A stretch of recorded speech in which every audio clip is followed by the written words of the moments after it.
of less desirable effects. Purple potions turn Sims into quote-unquote monsters who will shamble around breaking household items before turning back into humans a few hours later. These monsters bear a striking resemblance to Frankenstein's monster and more generally the zombie life state from future games. Also, as a side note, the Concoctination Station can produce a dark green potion that will create an evil clone of your Sim that will go around performing mean interactions on friends and family and lowering your relationships with them. I don't think evil clone counts as a life state, but it's kind of a horrifying thing to just drop into your game. Like, yeah, clones exist and they're evil and they want to ruin your life. Although, to be fair, if I was a clone, that might be what I would do to my clone self, just like ruin their social lives by being embarrassing. Also introduced in Live and Large is the Genie, though he functions more as an NPC and not a playable life state. Using his magical powers, he can be summoned from a lamp and grant Sims wishes, though more often than not these will backfire horribly. However, this seems to come from a place of sheer ineptitude rather than malice. In the Make and Magic expansion, Sims can learn to use magic, but the words witch and warlock are never used, and magic users will still look like regular old Sims. In Magic Town, Sims can buy eggs that hatch into dragons, which can be kept as super cute little pets, and there are two NPCs called Fairy Queen Mara and Vicky Vampirus who appear to be the fairy and vampire occults respectively. However, the main way to turn your Sim into an occult and the mechanic that likely inspired the more complex life state system in The Sims 2, 3, and 4 was the Beauty and the Beast charm. This spell is able to be cast by magic users and can change the appearance of a Sim to be beastly. These beastly appearances include models that resemble various life states, from vampires to these terrifying realistic rabid werewolves to these really cool early versions of plant Sims. Makes me yearn for a time when plant Sims actually looked like plants instead of whatever this is. Oh my god, I forgot how terrible these looked. The spell isn't permanent and it eventually wears off, but the ability to change your Sim's appearance to be a cryptid is a really cool early prototype for the more complex life states that would come later. This last one isn't technically an occult, but it's so bizarre and never showed up in any other game, so I really have to mention the Flamingo Dancers. If Sims cast an enchanting spell on a pink flamingo item, they'll come to life as a Sim with hot pink skin and a flamboyant feathery outfit, so yeah. Not only do furries exist in The Sims 1, but humanized inanimate plastic flamingo furries also exist. Moving on from life states, I was gonna put a whole section here about glitches, but to be honest, The Sims had surprisingly few of them. The game wasn't perfect or polished to perfection by any means, but compared to the ramshackle spaghetti code in a trench coat masquerading as a game that was The Sims 2 and The Sims 3, which was so badly optimized that it was near unplayable for many people, the first installment is actually pretty stable, but it does have one glitch. One terrifying, horrifying glitch that is a genuine contender for the scariest in the entire franchise. Which is saying a lot when screenshots like this exist. It's known as the upside down head glitch, or more commonly upside down head syndrome, and looks like this. Yes, if a Sim becomes corrupted, their icon will change from an image of their own face to the gaunt face of a woman against a stark black background flipped upside down. Even more bizarrely, the woman's face will change expressions, whereas the regular non-glitch Sim thumbnails are completely static and don't move at all. Seeing this face pop up and start moving during a midnight play session with all the lights turned off would be enough to make any Simmer believe in ghosts, but there's a simple explanation. As explained on the cutting room floor, the upside down head, called Unknown Face in the files, is actually a pre-release character called the Duchess that never made it into the final game. When a Sim's thumbnail is missing, usually the result of missing or corrupted head textures, the game will automatically use Unknown Face as a replacement image. Dynamic changing expressions for thumbnails were an early feature that ended up getting scrapped early on in development, but somehow snuck in as a glitch. Still, even after knowing all that, if I saw this thing pop up in my game, I wouldn't be sleeping for at least a week. Personally, I never experienced this glitch in my own playthroughs of the game, but I really want to know if any of you did. If you experienced the terrifying upside down head glitch, please leave a comment and explain the trauma of that experience. The Duchess isn't the only creepy character though. In fact, the original Sims is filled with weird and sometimes malicious characters that'll harass your Sims and cause all kinds of trouble. For example, the Tragic Clown, one of the most infamous characters in the entire series. If Sims motives drop too low and they also own a painting of the Tragic Clown, Sonny the Tragic Clown himself will spawn in an attempt to make them feel better. However, the clown is extremely depressed and any attempt he makes to cheer Sims up will fail miserably, making Sims' depression even worse. He also can't be asked to leave, so you're effectively stuck with this creepy ghost clown who now lives in your house, following your Sim around while constantly coughing, crying, and draining their motives.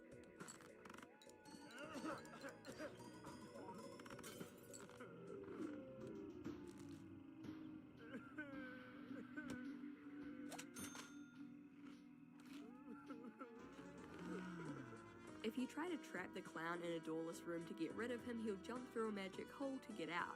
The clown is also supernaturally linked with the painting. If you set fire to it, he'll burn to death, and if you sell it, he'll leave the lot permanently. You can also call clown catchers to capture the tragic clown and remove him from your lot and repossess the painting so he can't come back. But believe it or not, Sonny's story gets even more sinister.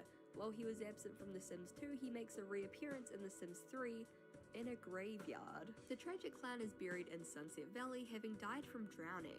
This is an oddity since one of his traits is listed as hydrophobe, and it's almost impossible for hydrophobic Sims to die in this way. From the Sims wiki, quote, "This may imply an unusual cause of death, such as dying from crying, being drowned by others, or developing this trait after his death, which is not possible through normal gameplay." Those nerds who are fully brushed up on their Sims lore and have been paying attention to the timeline may realize that the tragic clown's inclusion in The Sims 3 doesn't make any sense. For those who don't know, The Sims timeline is a little confusing. Canonically, The Sims is the earliest point on the timeline, the original Sims comes next, and The Sims 2 is the most current point on the timeline, with The Sims 4 being set in an alternate universe. It's kind of convoluted and complex, but basically what that means is that The Sims 3 happened before The Sims.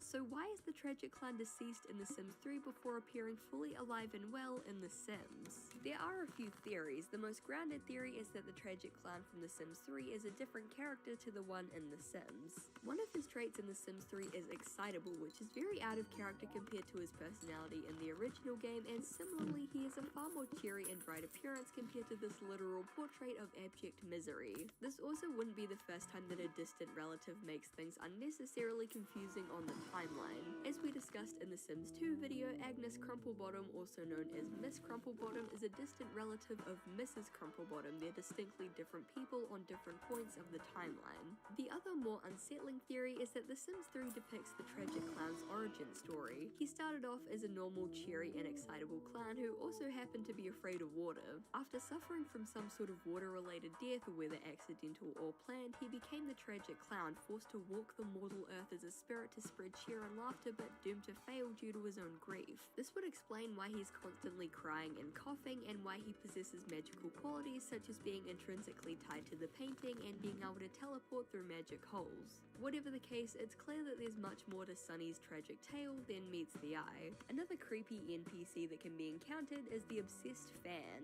Fame was introduced in the Superstar expansion pack and allowed Sims to gain popularity and become celebrities. But as we all know, with celebrity status comes fans, and with fans comes stans. If a celebrity Sim with 3 or more fame stars doesn't pay enough attention to their fan base, they'll attract an obsessed fan. Though fan is probably a bit too nice of a word for it, the one I would pick is stalker. They'll stalk your Sim in public and at their home, dig through their garbage, leave black roses on their home lot, and even break into their house to steal awards. They can be shooed away and told off, which will temporarily deter them, but until the Sim's relationship with their fan base increases, the stalker will be a constant creeping presence in their life. This NPC would be reintroduced in the Sims 4 Get Famous expansion, though a bit more toned down. These stans would have to actually be invited inside to steal anything rather than just breaking right in, and they wouldn't leave creepy offerings on the lot. Celebrity Sims can also suffer from nervous breakdowns if they repeatedly fail opportunities and jobs in Studio Town, leading them to enter a catatonic state where their motives rapidly drop, and this all gets reported in the tabloids.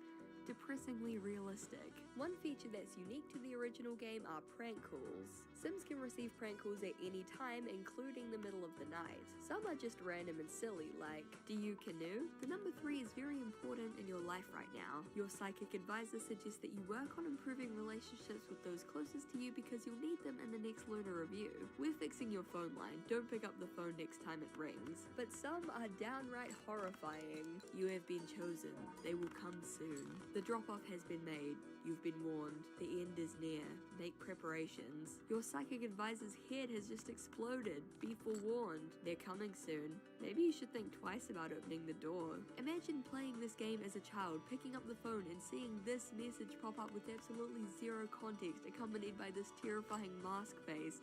Will Wright is an evil, evil man. Another seemingly innocuous feature that's actually super unnerving is military school. Children have to attend school regularly, study and get good grades to succeed. If their grade stays at an F for too long, a pop-up will appear that reads, "Your poor grades are putting you in the express line for military school." If your grades do not improve quickly, you may be saluting your superiors in short order. If the child doesn't show up to school the next morning in a good mood or immediately improve their grades before school the next day, another pop-up will appear reading, "You blew it big time, no more second chances for you. Military school is your next stop. We won't be seeing your face around here again, that's for sure." If you're thinking, wow, that sounds ominous, yeah, it is, and it gets worse. The camera will then focus on the child as they change into a military outfit, and a final pop-up will appear reading, "Bye, sob. I'm leaving for military school. Now I'll be polishing gun barrels and saluting superiors while my friends are having fun.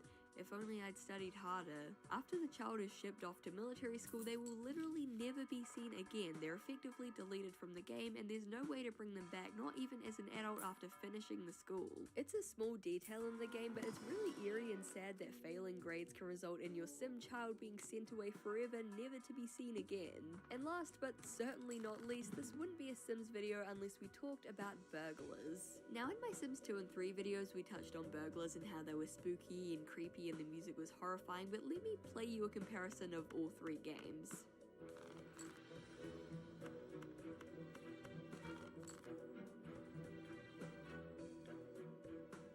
The Sims 3 sounds sneaky and almost cartoonish, pretty fitting for a burglar.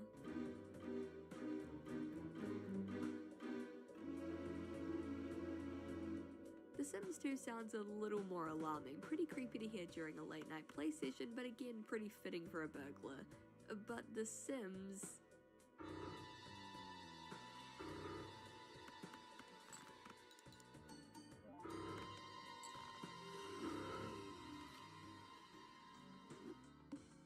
This burglar music is infamously terrifying, with countless stories of Simmers both young and old being traumatized from hearing the horror stinger suddenly blare in the middle of the night. Also, since babies are technically considered items in The Sims, burglars can literally steal them from inside your house.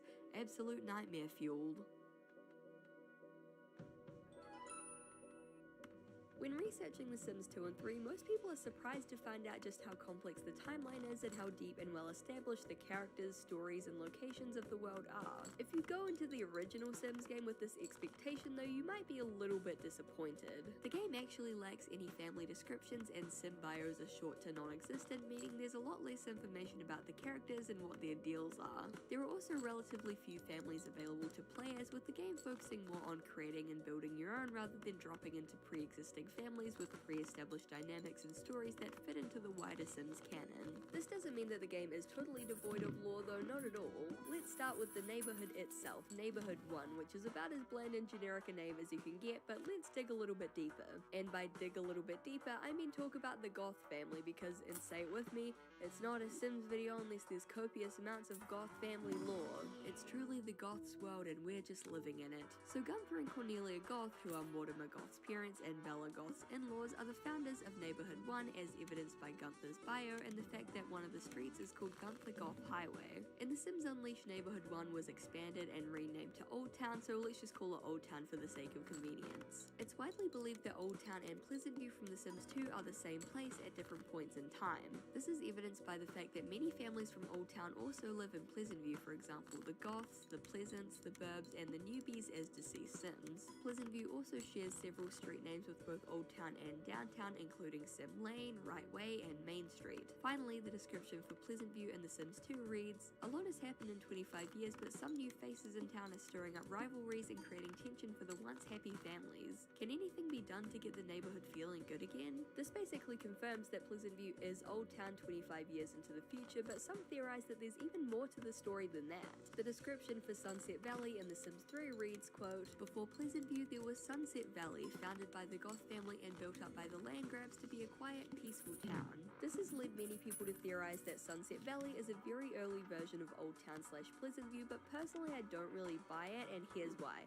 And bear with me because this is going to get confusing, because well, it's The Sims. Gunther's bio states that he founded Old Town, so for all three towns to be the same place, Gunther had to have also founded Sunset Valley. After all, a town can undergo any number of changes over time, but it can only really be founded once. But I don't think that he was the founder of Sunset Valley. There are no specific mentions in that game of Gunther or Cornelia being founders, and Gunther's bio in The Sims 3 reads, quote, "You can tell just by looking at him that Gunther Goth comes from old money, but he doesn't seem arrogant or greedy, just comfortable with the fact that he has been rich all of his life. If Gunther came from old money, it stands to reason that that money came from much older and much wealthier members of the Goth family who likely founded the town. His deceased parents Gretel and Victor are likely candidates. With their wealthy appearance, Victor's mega CEO job, and Gretel's living the lap of luxury lifetime wish, it's likely that they, or perhaps even older Goth descendants, founded the town. My personal theory is that Sunset Valley is a different place to Old Town / Pleasant View, but it's probably somewhere close by. One of the main conflicts in Sunset Valley is a rivalry between the three wealthiest families, the Goths, the Landgrabs, and the Altos. Though it's stated that the Goths founded the town, it's also stated that the Landgrabs quote-unquote built it up, and Nancy Landgrab's bio states that Nancy's family more or less founded the town. From these conflicting accounts, we can gather that there's an ongoing feud between the two families about who actually founded Sunset Valley, with the Landgrabs swooping in to use their money to build up the town and take credit from the Goths. This, combined with the extremely wealthy Alto family moving into town to cause trouble, may have caused Gunther and Cornelia to use that old money of theirs to move somewhere new and found Old Town. Sunset Valley being a different place to Old Town / Pleasant View would also explain why the Landgrabs don't feature in The Sims at all. If their longtime rivals the Goths moved out of town, that would be the perfect situation for them. Then they could swoop in, take the credit, and run the town as their own without any rivalries going on. Eventually, Gunther and Cornelia would pass on, but Mortimer stayed in Old Town and grew his family and his fortune, and over time the town eventually became the Pleasant View that we know and love in The Sims 2. But that's just a theory. I've gotten a lot of comments about how it's really annoying when I do this, and I hate it as much as you guys, but I need you to understand, I can't help myself. A game theory. The Goths also have a graveyard in their backyard comprised of 8 graves. There are many members of the Goth family who would be deceased by the time that this game came out, including Victor, Gretel, Simon, Prudence, Lolita, Samuel, Frida, Olivia, Rebecca, and Timaeus, but it's impossible to know who is actually buried there since the graves are all unmarked. Aside from that, there isn't too much in the way of family lore. The Pleasant family are available from the family bin, featuring a young Jennifer and Daniel Pleasant. Jennifer would go on to marry John Burb, a member of the playable Burb family, and Daniel would go on to marry Mary Sue Oldie and form the iconic Pleasant family from The Sims 2.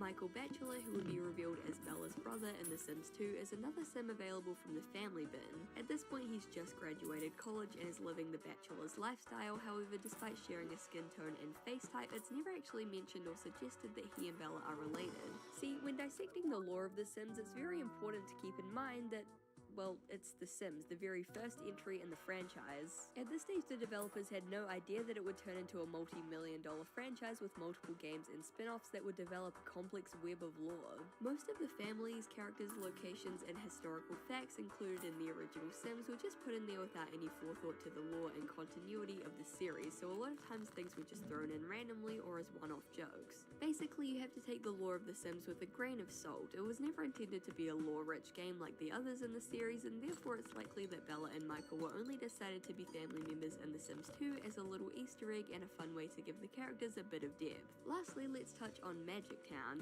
Introduced in the Make and Magic expansion pack, Magic Town is a separate neighborhood that Sims can visit by jumping down a creepy hole accompanied by this really ominous loading screen. I honestly don't know what it is about this loading screen, but it just really unnerves me. The town itself is also pretty unnerving. It's established that Magic Town is located on the outskirts of SimCity and it has no roads. It's split into 2 districts, Creepy Hollow, a dark and decrepit place filled with abandoned manors and shacks, and Calamity Forest, where a carnival has blown into town and set up seemingly overnight. The locations range from creepy to super creepy. Old Man Lum's is a residential lot that's remained vacant ever since its first and only inhabitant, Old Man Lum, drove himself crazy conducting experiments with enchantments. Vernon's Vault is a fun park containing rides, games, and food. Its description reads, Vernon the pallbearer came to the swampy creepy side of Calamity Forest when it was nothing more than graveyards. He filled in the especially mucky sections, and up from the earth rose what he described as a vault of reanimated fun. It's extremely dark, covered in gnarled trees and dotted with graves, and carries a very ominous vibe. Another theme park located in Calamity Forest is Clowntastic Land. Though not as overtly themed around death, the lot's color palette is still dark and muted, and it's filled with rides that look like this and this. Don't worry about it, that's not spine-chillingly horrifying or anything. Combine this with the fact that there's a creepy, sad-looking clown janitor called Witty Washout that will appear on the lot, and the tragic clown can also appear, and this lot is a certified nightmare for anyone with coulrophobia. Also, fun fact about Witty Washout, there's an Easter egg in his model where if you look underneath his nose, there's a horrifying clown face texture on the bottom. In many ways, Magic Town is a predecessor to Midnight Hollow and Moonlight Falls. The three are towns themed around magic and the supernatural that choose to take on a very dark and eerie aesthetic rather than something lighthearted and wondrous. Even the less horror-themed lots in Calamity Forest with their burnt autumnal colors and magical NPCs take on an eerie and uncomfortable vibe that make you want to hop right back through that hole and back into the normal Sims world. Being an Electronic Arts title, The Sims of course had copious expansion packs filled to the brim with new content and items. Live and Large, House Party, Hot Date, Vacation, Unleash, Superstar, Making Magic, That's Life. Wait, one of these things is not like the others.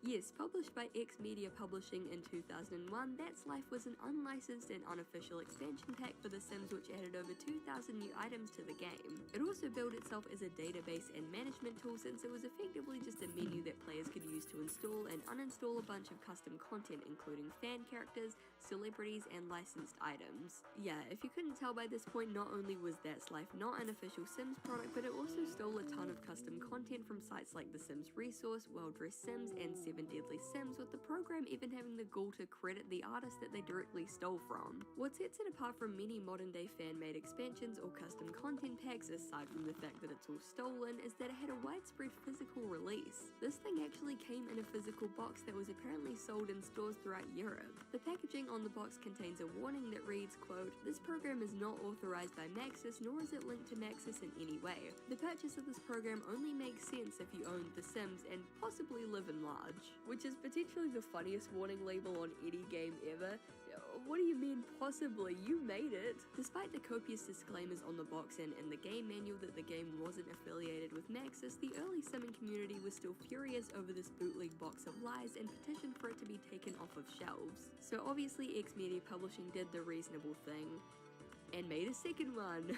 That's Life 2 added even more items into the game, but with an interesting twist. It had a first-person mode that allowed you to actually walk around a 3D shopping mall to look at and buy items. You could select a sim from any neighborhood, and given that they had enough simoleons, or rather credits, they could go on a 3D first-person shopping spree. According to Lazy Game Reviews, who made a video on this wannabe expansion 8 years ago, it performs extremely poorly with severe frame rate drops and frequent crashes. As a side note, I'm using LGR's footage here because I couldn't get my hands on a copy of That's Life, so you should totally check out his channel. His videos are awesome. But despite the terrible performance, the bootleg nature, and the fact that all the content is just stolen, there is a tiny part of me that thinks that this is just a little bit cool. Being able to actually walk around and be immersed in the 3D world of The Sims, especially during this era where the gameplay was quite flat, is really neat. But being neat doesn't excuse it from also being trash. X Media Publishing was trying to trick people into buying an unofficial product that barely worked and was filled with stolen custom content that you could literally download for free online. But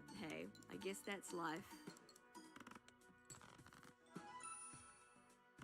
For all of its flaws, oddities, and pants-shittingly terrifying music, The Sims will always be legendary. It was literally the blueprint. It was one of the first games of its kind to take the world by storm and launch the life simulation genre into the mainstream. When it was pitched, the idea of an everyday life simulator and house builder was criticized as boring and mundane, but The Sims is anything but. It's not afraid to be different, it's random and weird and wacky, it's filled with snarky humor and biting commentary, and at times it's off-putting and creepy. It's unpredictable and strange, but that's what makes it The Sims, and that's why so many people of all ages and demographics from all across the globe have connected with it on such a personal level.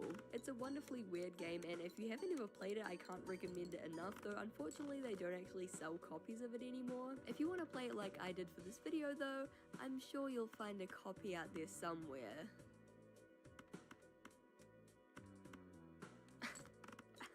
There's actually something in my eye now. Before we wrap up, I want to give a huge thanks to Squarespace for sponsoring this video. Squarespace gives you a super powerful online platform that you can use to create a website for anything. Connect with your audience and generate revenue through gated members-only content, manage your members, send email communications, and leverage audience insights all on one super easy-to-use platform. Create a community with a fully integrated commenting system that supports threaded comments, replies, and likes. With powerful blogging tools, you can categorize, share, and schedule your posts too. Squarespace has tons of great e-commerce capabilities for shops and small businesses. Squarespace extensions can help you manage inventory, promote products, streamline bookkeeping, reconcile and file sales tax, and ship items all across the globe. Display posts from your social media on your site and automatically push website content to your socials so your followers can share it too. If all of that sounds good, go to squarespace.com for a free trial, and when you're ready to launch, go to squarespace.com/Izzy to save 10% off your first purchase of a website or domain. Thanks again to Squarespace for sponsoring the video. Thank you guys so much for watching. I really appreciate it. I hope that you really enjoyed this video. This is the third Sims video. We've done the Sims 1, 2, and 3 now. Which is like super exciting. This has been such a fun series to do, and we all know there's only one game left, and oh boy, that one is a doozy. I'm gonna take a bit of time to get that one all sorted because there's just so much to go through, but yeah, buckle in for that one because wow. Like I said, thank you guys so much for watching. Again, I'm really sorry about my voice. I am like fully over the sickness, the cold that I had, but my voice just like hasn't improved, which has been so annoying. I've been kind of trying to like put it off so my voice improves, but it's been quite a while and it's like still like this, so yeah, I'm really sorry about that. I've been chugging water and Vicks throughout this video, so it sounds okay, but yeah, I'm sure that it'll be better by the next video. But yeah, thank you for putting up with that. I'm really sorry. Yeah, anyway, thank you so much for watching. Thank you for supporting the channel. And yeah, I hope that your 2023 is off to a great start, and I hope to see you in the next one. Bye! A huge thank you to my Garfield overlords over on Patreon: Tenterbat, Oliver Lols, Caramel Coffee Bean, Blue Mayfeld, Electro Kitten, Katrina Likes 5e Stuff, Fitzy, Jorge K. Cruz, Michelle Olsen, Matt LRJ, SHSL Simpson, Doug, Dana Homegardener, Charlie B, Simon, John Leach, Ren Pendragon, Xavier Araujo, Helm Hamburger Hand, Derzo Blint, Sheriff Whiskey, The Phoebe Librarian, Astrian Vortex, Jesse Chisholm, Fish000, Grip Gunderson, Joe Bradshaw, and Arcantalus. Thank you guys so much for supporting me. It means the world. If you want to join these guys over on Patreon, the link will be in the description. And yeah, thank you guys so much for supporting me. I really hope that you enjoyed this video, and I really hope to see you in the next one. Bye!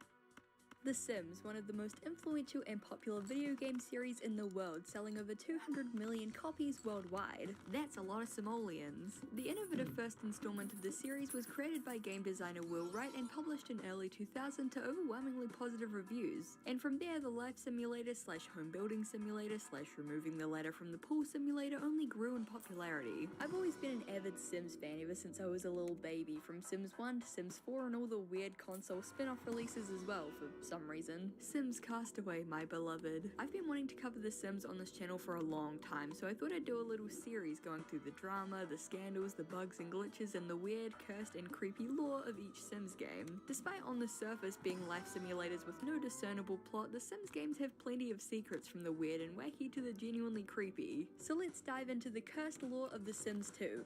Why am I starting with The Sims 2 rather than going in chronological order? Because I like to cause chaos and distress. Without further ado, let's make like there's no ladder in the pool and jump right in. The Sims 2, released on September 14th, 2004, was a huge step up from the previous installment. Not only did it feel more realistic and immersive than ever before thanks to the 3D graphics, which were pretty impressive at the time, but Sims themselves had more personality than ever before. Now they had hopes and fears, aspirations and memories, their relationships were deeper and more complex. Many veteran players consider The Sims 2 to have the most unique, expressive, immersive and realistic Sims of all the games, though of course this is a topic of debate within the community. It was a game with truly endless options, allowing Simmers to create and play in whatever weird and wacky ways that they wanted. But we're not here to talk about how great The Sims 2 is, though it is great, don't get me wrong. We're here to talk about all the mysteries surrounding it. Perhaps The Sims 2 was always fated to have a dark tone. Early in development, rumors began to circulate that a fire caused Maxis to lose all of the work they had done on The Sims 2 beta, causing them to have to start all over again. It's unknown whether this is actually true. One article on Unseen64 claims, quote, "All the game's development data was lost during a small office server room fire that resulted in most of the game being developed again from scratch." However, their source for this is just posts from the Mod The Sims forum speculating about the situation, so it's all pretty unsubstantiated. Still, it's a rumor that's haunted the game since the very beginning, an ominous start to a game with some pretty ominous lore hidden away. So, let's get into it.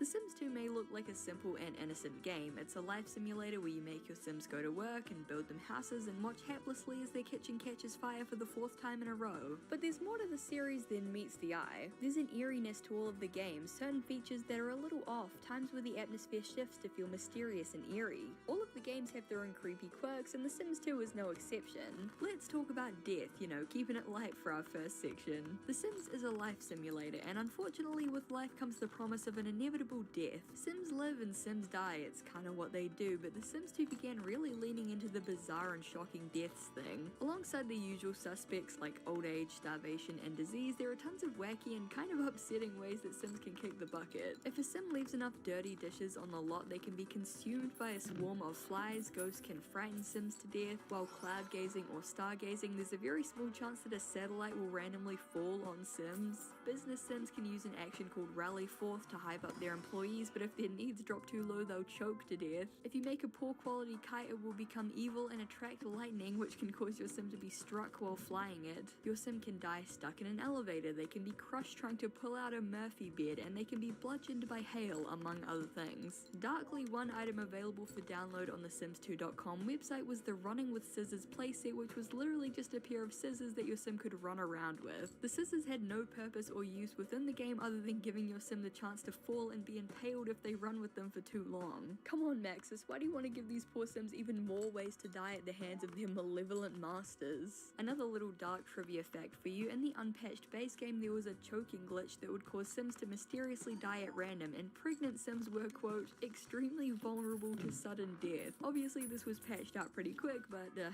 yikes. So your Sim's life has come to a gruesome and untimely end at the hands of a Murphy bed or a freak satellite incident. What next? Well, naturally, they turn into a ghost. Ghosts were introduced in The Sims 1, but it wasn't until The Sims 2 that they were really fleshed out and became a bit of a staple within the game. Well, I mean, technically they don't have flesh, but you know what I mean. Ghost Sims will look and act in unique ways depending on how they died. For example, Sims who died of drowning will be blue and will leave puddles on the ground. Sims who died by electrocution will be yellow and emit sparks. Rally Forth ghosts will be gold and hold a megaphone. Sims who starved will be transparent and will constantly check the fridge, etc. Some will also randomly reenact their deaths. The ghosts of children are particularly well known in The Sims 2 for how scary / totally glitchy they are. This isn't like a Skyrim thing. Young Sims can technically die within the game, but they'll have no walking animations, will sometimes lack facial animations, will appear to teleport randomly around the lot, and will trigger random NPCs to arrive. We'll touch on the sheer bugginess of the game later, but for now all you need to know is that this is just one of many different glitches found within the game. Just keep that in mind as we go forward. Ghosts are known to haunt houses, and many Simmers found themselves terrified while playing at night as strange sounds and horror music would start playing at random times if they had ghosts or tombstones on the lot.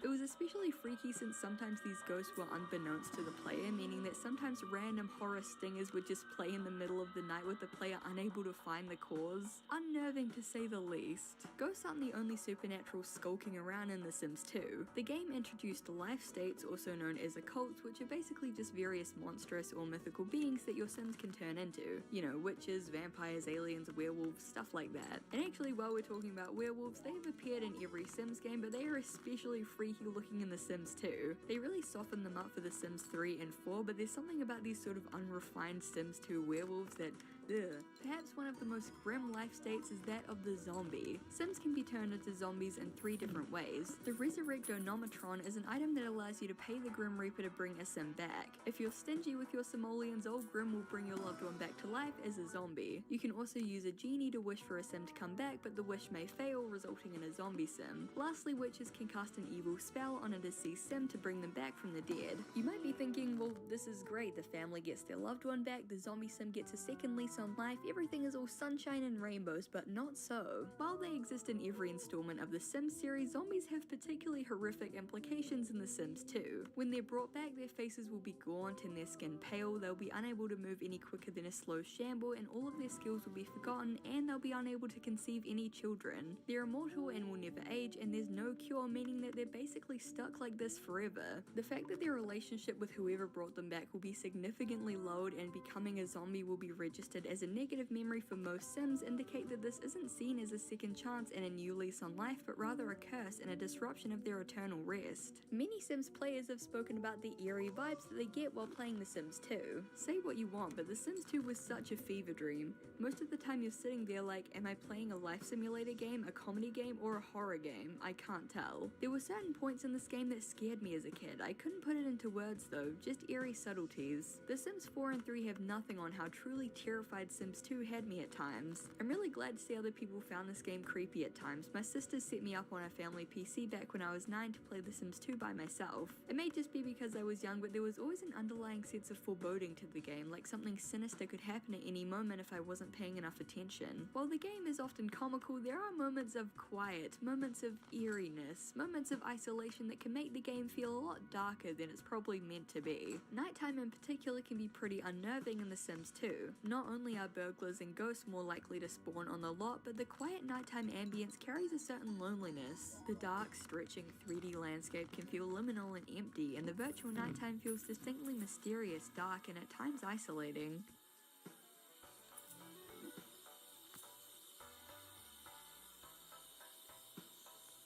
Many of the NPCs in the game are weird and off-putting as well. The social bunny is a sim in a bunny costume that appears when your sim's social needs are very low. I know the bunny costume is meant to be lovable and disarming, but it just makes me think of Donnie Darko. Similarly, the therapist will poof into existence when your sims go into aspiration failure in order to treat them. Both the social bunny and the therapist can only be seen by the sim who they arrive for. Switching to another sim's perspective will cause them to vanish, suggesting that both of these characters are just figures of the imagination. The Grim Reaper is also on full show in this game, creepy wispy hood and exposed skeleton and all. They really toned him down in the later games, so it's cool to see him in all of his undead glory here. When arriving to take old sims to the afterlife, he'll sometimes arrive with 2 female hula dancers referred to as hula zombies. I don't know, I just think that's kind of creepy. Like, they look like normal sims, but they're apparently zombies? I don't know, unnerving, weird. There are plenty of other miscellaneous oddities. A secret lot called Water Vista place that looks like Baba Yaga's hut just off camera, the scarecrow item that'll suddenly come to life and jump scare sims, and the way that sims will turn to face the camera and look at you when you get close to them, breaking the 4th wall.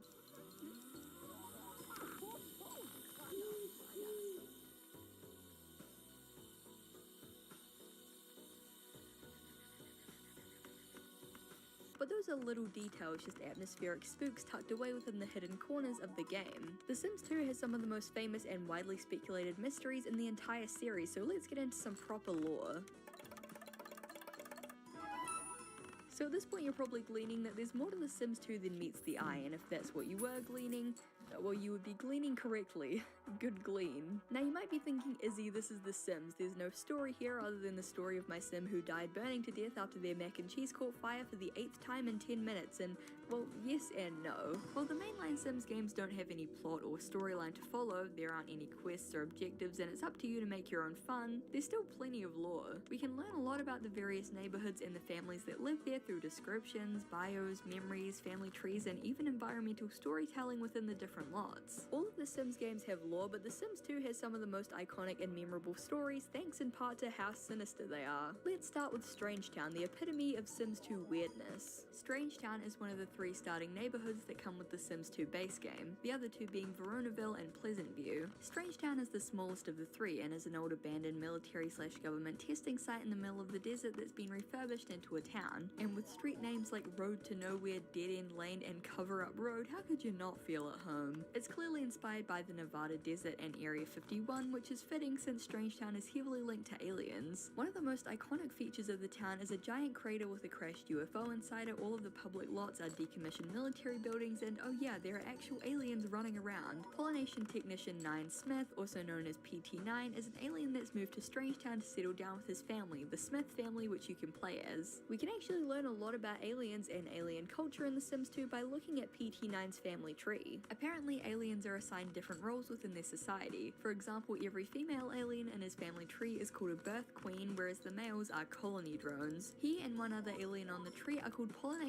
technicians, a role that requires them to abduct and impregnate Sims. This is why PT9 has 2 estranged half-daughters in Strangetown who are also half-alien, because during his working days he abducted their father and impregnated him. Basically, there's a whole lot of half-alien kids running around because Strangetown is a hub for alien abductions. And this leads us neatly into our next creepy piece of lore, and perhaps the most famous and enduring mystery in the entire Sims series, the disappearance of Bella Goth. To untangle the mystery behind Bella's disappearance, we first have to take a look at the woman herself. Bella Goth was born Bella Bachelor, daughter of Jocasta and Simus Bachelor. Her childhood best friend was Mortimer Goth, who she would eventually marry. She always had an interest in the dark and macabre, so the Goth family was a perfect fit for her. After the two fell in love and got married, they moved to a mansion on 165 Sim Lane in Pleasantview where they had 2 children, Cassandra and Alexander Goth. Bella was last seen in Pleasantview with the local ladies' man / serial cheater Don Lothario. The last photo of Bella depicts her and Don standing on the deck stargazing at night. According to Don's memories, he attempted to make out with Bella, a move that she rejected. Bella did not return home that night and was declared missing. Her photo can actually be seen on milk cartons in the game, and there are several items that reference her, including one pretty creepy painting called Bella Squared. Though many speculated that Bella was dead, her picture on the family tree wasn't grayed out and her status did not list her as deceased. Bizarrely, after Bella's disappearance, Don met, seduced, and subsequently proposed to her daughter, Cassandra Goth. So you might be asking, well, what does any of this have to do with Strangetown? And I'm glad that you asked. Bella Goth can actually be found in Strangetown as a townie, which is basically an NPC that you can interact with and add to your own household. On a technical level, the original Pleasantview Bella and the Strangetown Bella are 2 separate characters in the game files, but they're actually slightly different on a story level as well. Comparing the 2 side by side, they actually have slightly different facial features, not enough to be immediately noticeable, but just enough to be slightly off-putting.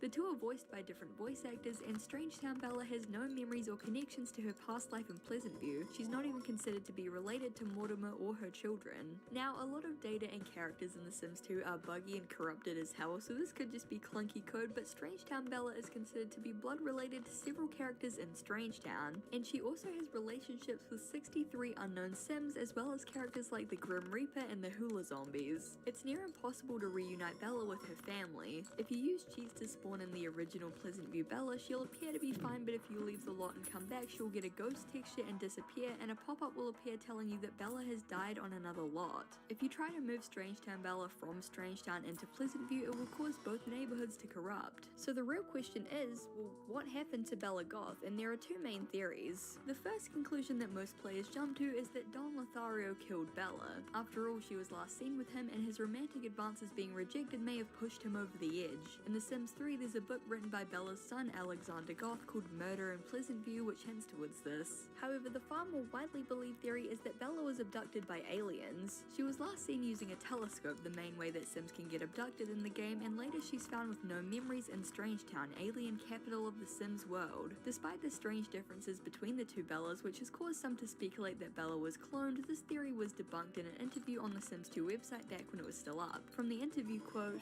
"What happened the night you were abducted? Did the saucer crash? I'm not sure about all the details, but I've had dreams of being in some kind of ship. I don't think there was a crash or I wouldn't have woken up. I remember green men with big black eyes. It didn't make much sense then and certainly doesn't now. It seemed like only moments and I was somewhere entirely different." In this interview, Bella also suggests that Nina and Dina Caliente were involved in her abduction. Nina and Dina Caliente are 2 sisters who moved to Pleasantview shortly before Bella's abduction and suspiciously are both dating Don Lothario. Even more suspicious suspiciously, they're both part alien. And even more suspiciously, Dina is the widow of Bella's brother, Michael Batchelor, who players theorize Dina married due to her being a gold digger. And even more suspiciously, after Bella's disappearance, Dina starts up a romantic relationship with Mortimer Goth, Bella's husband. It's a mess. Pleasant View is fucked up. Dina's aspiration is fortune, meaning that she wants to accrue as much money as possible, and this in combination with her being the widow of the rich Michael Batchelor and a pop-up that tells us that Dina is digging for gold indicate that her next target is the extremely rich Mortimer Goth. The Caliente family's description reads, quote, "Was it just coincidence that the Caliente sisters arrived on the eve of Bella's disappearance? And is their interest in Mortimer physical or fiscal? It's possible that to get Bella out of the way and to get to Mortimer, Dina used her half-alien heritage to pull some strings and get Bella abducted." According to Bella's interview, she believes that Don Lothario is a misunderstood man and insists that she was simply there to welcome him to the neighborhood and chat about life. It doesn't sound to me like Don was involved. The rejected kiss is likely a red herring, and the fact that the alien abduction took place at Don's house just a coincidence, or perhaps a way for Dina to make Don look guilty and shift the blame off herself. Don subsequently dating both Caliente sisters and Cassandra Goth is less easily explained.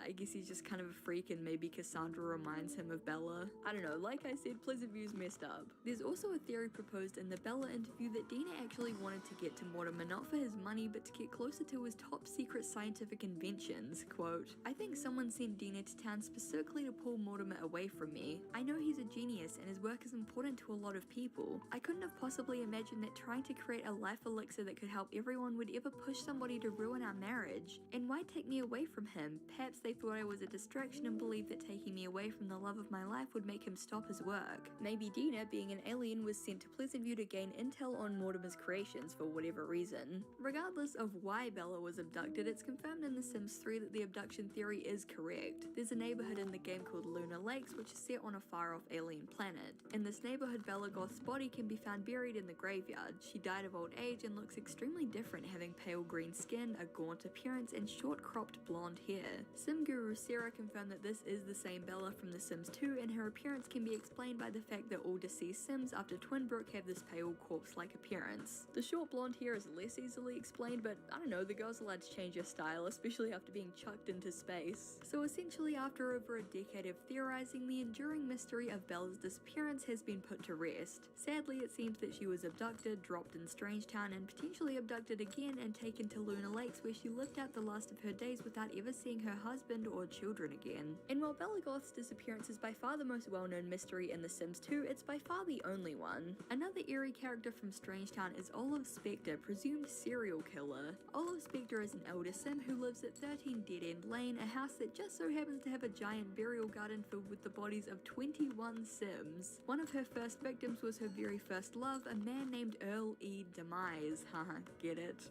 They were engaged, but he died shortly after leaving Olive at the altar and was followed by his brother Tim Lee Demise. Again, it's like another pun. Bizarrely, both died of electrocution. Both of Olive's parents died in a fire and were buried in the yard alongside her neighbor Lila Grant, followed by her first husband Rigor Mortis, her second husband Euthanasia, and her third and final husband Ichabod Spectre. Her sister and brother-in-law also died in a mysterious drowning accident and were buried in the yard, which is why Olive's niece Ophelia is living with her. The rest of the deceased Sims are just randoms, including an elderly repairman, a bug exterminator, and a maid, as well as several teenagers.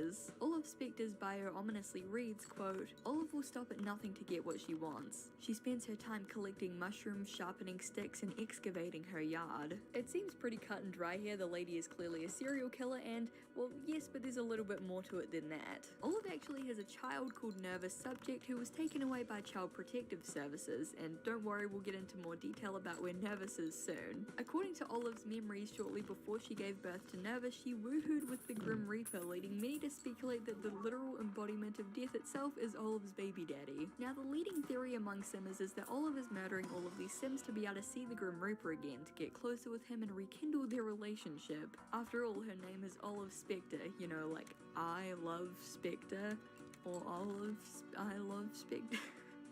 If you couldn't tell, the Sims series really loves their puns. However, looking at the chronology of Olive's memories, the bulk of the 21 Sims in the yard died before she met and subsequently got down with the Grim Reaper, so this doesn't really add up. Another theory is that her first husband leaving her at the altar caused her to snap and become a serial killer, but again, according to her memories, early demise was actually the second Sim buried in her yard. The first was a random pizza delivery woman called Danielle Greaves who died of starvation. Now, it's entirely possible that several of the Sims in Olive's garden really did die by accident and she had nothing to do with it. Several succumbed to old age or starvation, so Danielle could have just been an unrelated deceased Sim that Olive offered to commemorate in her garden. But it's clear from her bio, the sheer number of deceased husbands and family members, and the suspicious circumstances surrounding many of these deaths that they were no mere accident or coincidence. Just be careful moving your Sims in next to the Spectre household, that's all I'll say. So what about Olive's son, the half-human, half-Grim Reaper, Nervous Subject? He was taken away from his mother by Child Protective Services at a young age and placed in the custody of Loki and Cersei Beaker, a couple of mad scientists described by the game as secretive and less than neighborly. They live in a large house on a hill isolated from the rest of the town, and it's inside this desolate desert mansion that we can find the basement cellar where they perform experiments on Nervous Subject. Strangely, Nervous isn't listed as being related to the Beakers, and they have no memory of adopting him. Instead, according to his memories, he moved in with the Beakers as a child, which may indicate that neither party saw this as a loving adoption. Which is fair. I mean, these people are basically holding him hostage as a guinea pig for all their weird, creepy experiments. In The Sims 4, there's a pop-up that indicates that the Beakers were interested in Nervous Subject due to his quote-unquote genetic composition and sire, basically confirming that Grim is indeed his father. While Strangetown is absolutely the standout neighborhood in The Sims 2 just by the sheer volume of creepy lore, there are still plenty of spooky secrets in some of the other neighborhoods. In the idyllic Pleasant View, not only are there missing Sims, cheating Lotharios, and half-alien sisters running around, but there's also a pool ladder-based mystery. The Broke family consists of young single mother Brandy Broke and her children who are struggling after the death of their father Skip Broke. Skip's death is described as a suspicious pool ladder accident, and in the Broke's backyard we can see a tiny pool with no ladder. Some players have theorized that the culprit may be Brandy or one of the other sus characters from around town, but to be honest, I think it was just a funny little nod to the whole pool ladder in joke within the community. And yeah, maybe it is kinda dark that there's a running joke within the Sims community that it's fun to drown your Sims in the pool by removing the ladder, but you gotta admit it's kind of funny. I like the idea that you can't exit a body of water unless there's a ladder in it. I mean, Sims must hate the beach. The last notably creepy piece of Sims lore, and the one I find the creepiest of all, is the mystery of the House of Fallen Trees from the Sims 2 Nightlife expansion pack. The House of Fallen Trees is a lot for sale in the downtown neighborhood. It's a large gothic manor with an extensive backyard filled with weeping willows and an unnaturally deep basement with 2 coffins inside. Upon moving into the home, you'll quickly realize that it's very much haunted.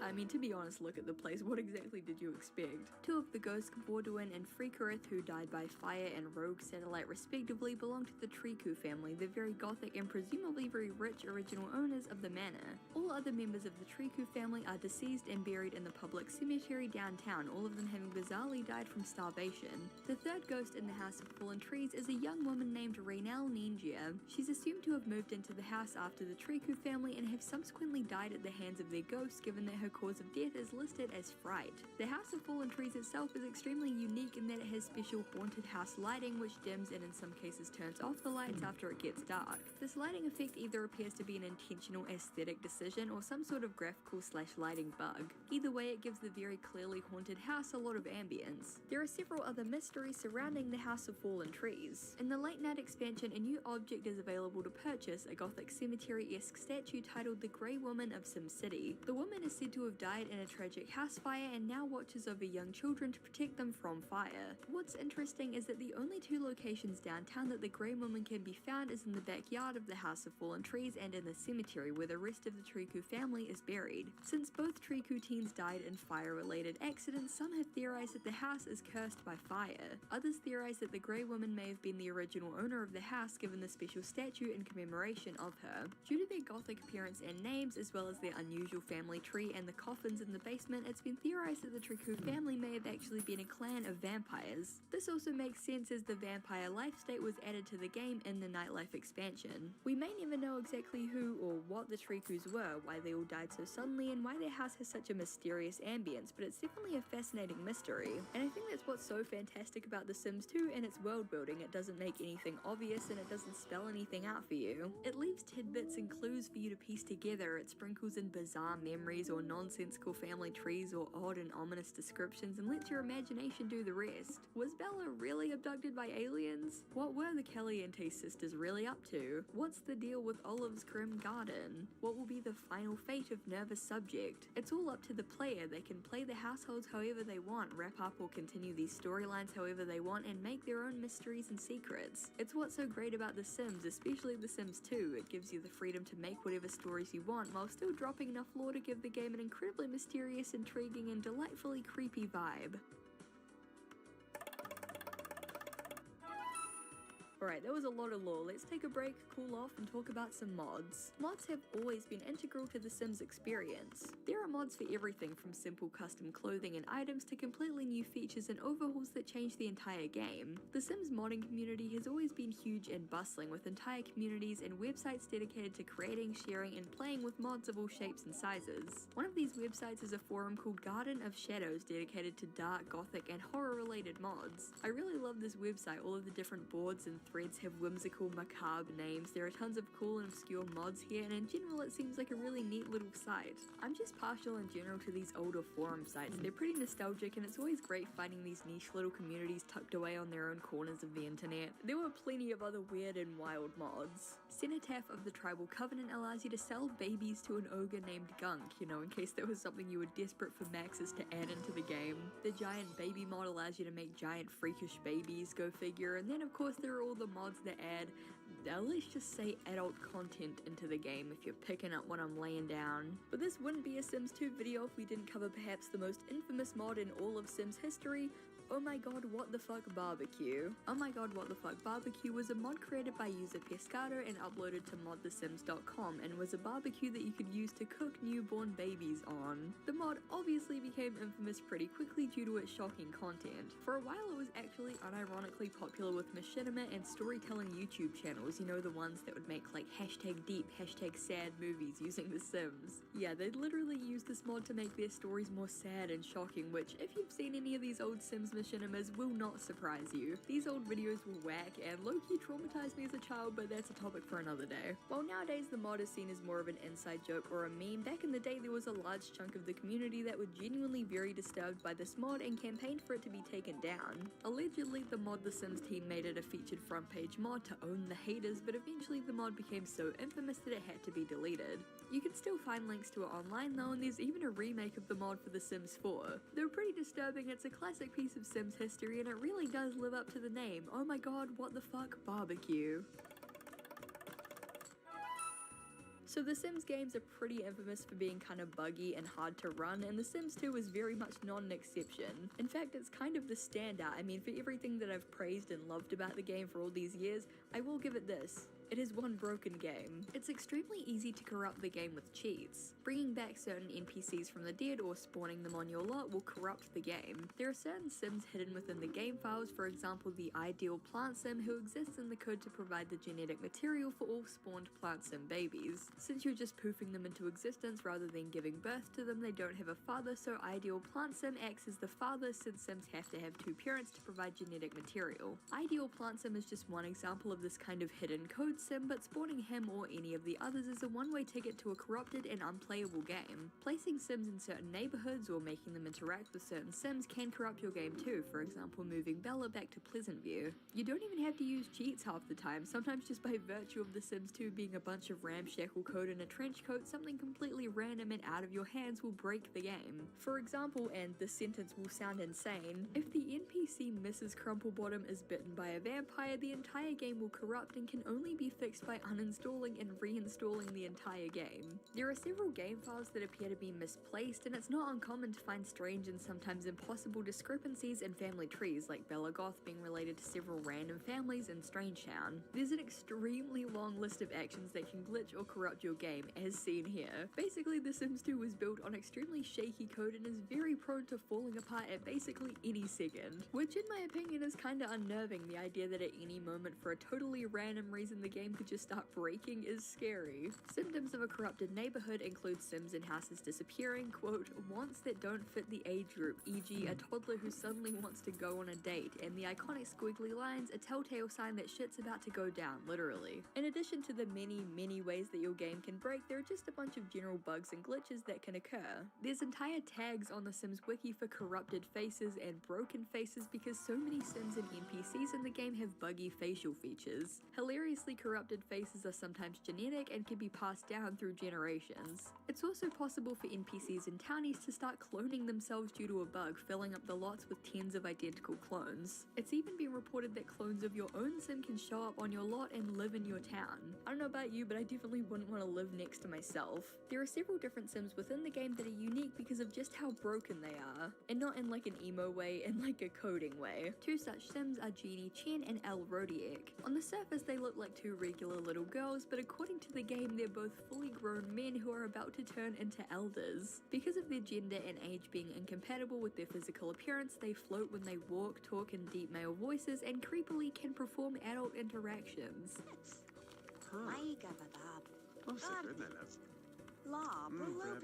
These two are hidden Sims but can be summoned using cheats, though the Sims wiki advises against this with the warning, while not corrupt, Jeannie and Elle have fractured data and should be avoided. On the complete opposite end of the spectrum is Knut Futa, a deceased Sim found in Olive Specter's graveyard. Yes, the same Olive Specter we talked about earlier. Glad you've been paying attention. You know what? Have a gold star. Knut appears to be a fully grown man but is missing any age data, so will act like an infant. Yes, this means he will lie on the ground kicking his legs and cooing, he'll sit in high chairs, and he has to be carried around everywhere. Knut is known as the most corrupted Sim in the entire game and perhaps in all of Sim's history. He is lacking basically any data, meaning that he has no genetics, no personality, and no age. His game file apparently contains remnants of an earlier Sims build, but these aren't compatible with the final release. Trying to age him up will cause the game to crash, and in most cases trying to perform any kind of interaction with him will force an error. It's possible that the Sims devs may not have anticipated how savvy players would get with cheats and how interested they'd become in unearthing, pun intended, all of the game's secrets. Because they didn't really expect anyone to see it, they didn't bother removing any of the old code or giving Knut the proper data that he needed to work properly in the game.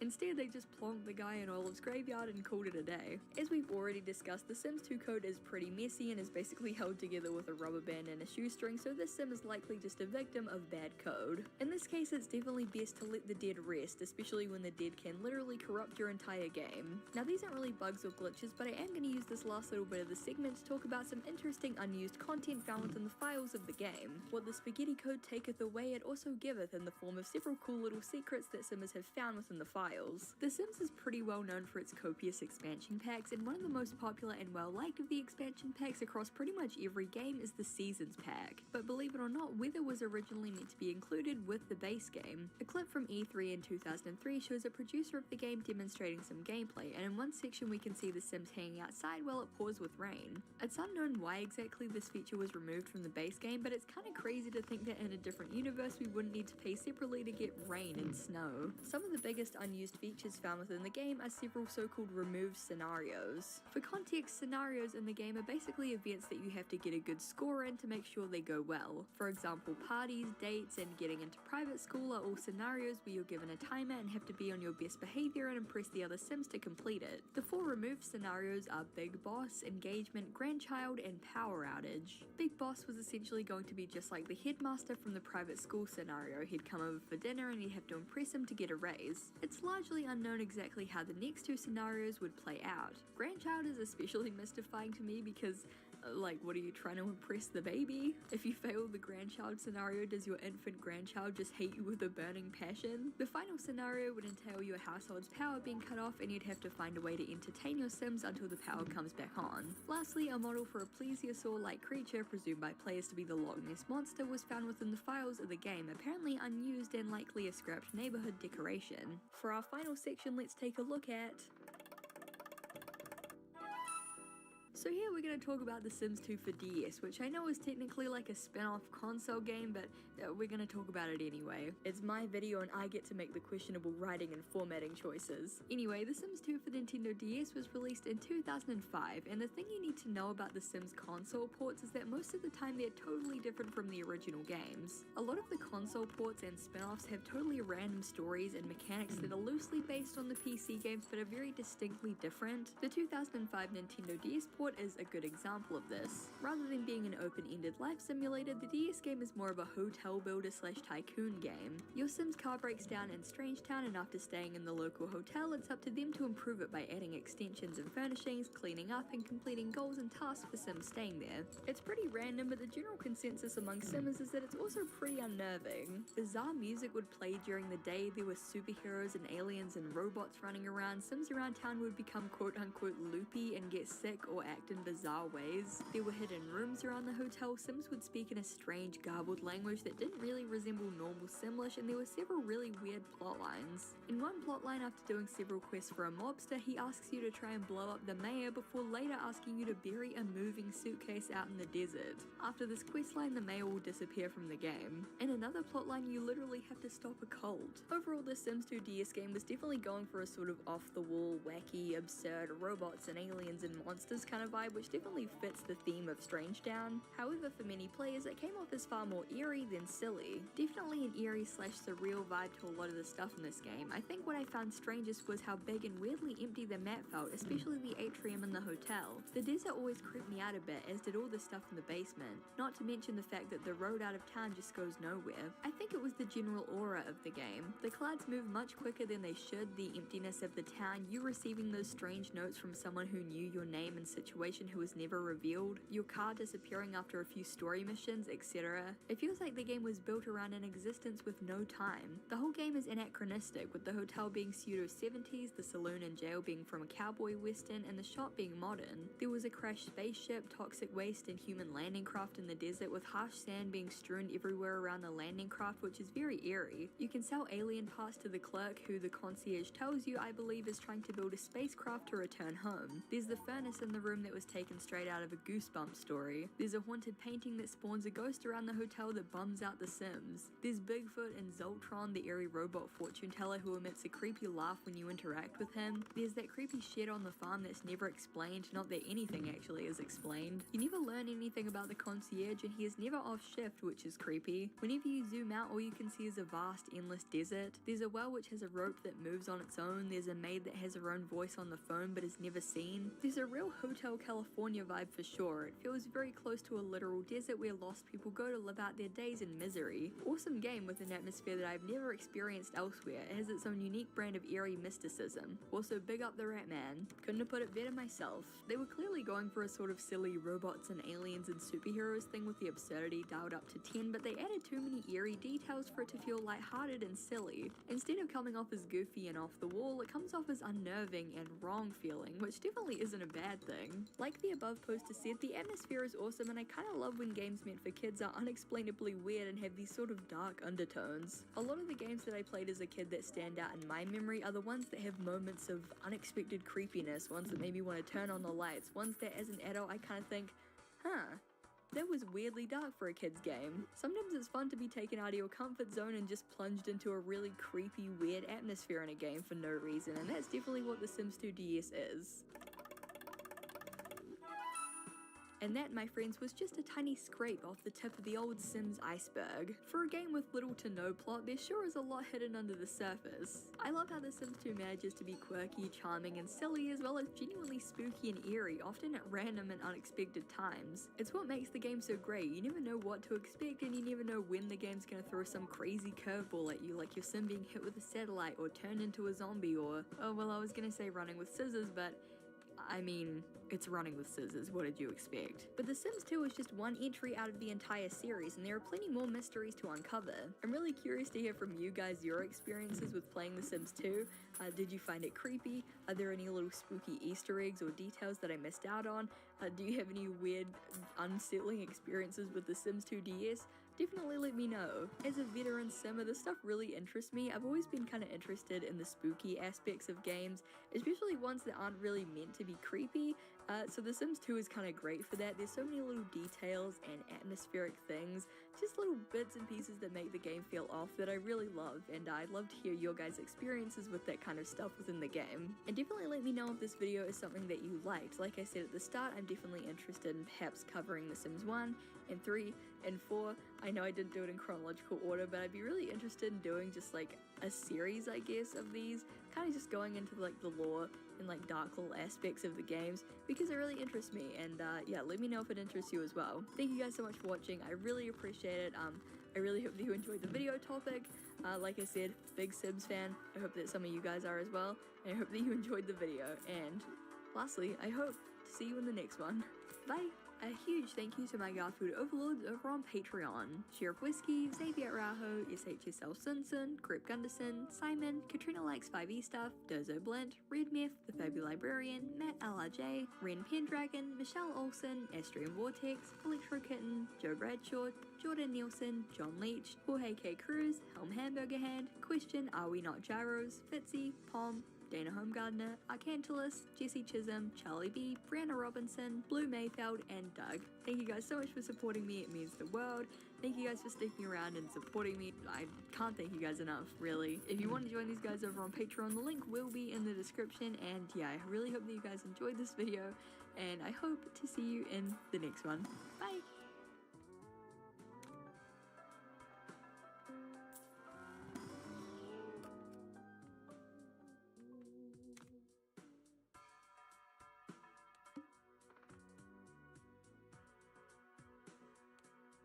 The Sims 2 is a messy game, and I'm not talking about some drama with the developers or the game being controversial. I'm literally talking about the Sims themselves. The pre-made families of The Sims 2 are often brushed off as NPCs made simply to fill the world, and so many players never discover the spiderweb of relationship drama, bitter family feuds, betrayal, cheating, and even death that is the lore of The Sims 2. These pre-made Sims have rich inner worlds, defined personalities and relationships, and secrets to hide. Only by digging through their bios, family trees, and memories, as well as playing their stories, can you unfold their mysteries. This is all to say that Sims are messy and dramatic as hell, and today I'm going to be ranking families in The Sims 2 by how messy their beef is with each other, because I think it's funny.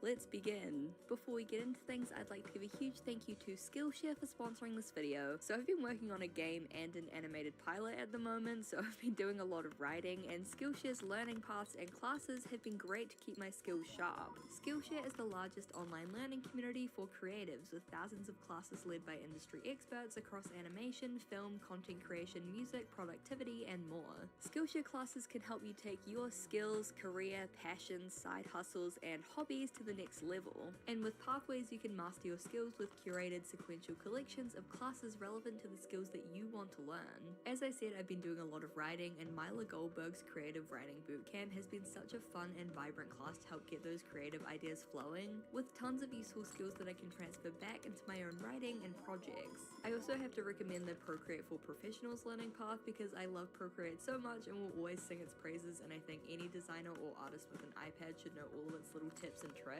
So this summer, turn your I want to into an I made it happen with Skillshare. The first 500 people to use my link in the description will receive a 1-month free trial of Skillshare. Get started today and check out that link in the description. Thank you so much to Skillshare for sponsoring this video, and now let's get back into it.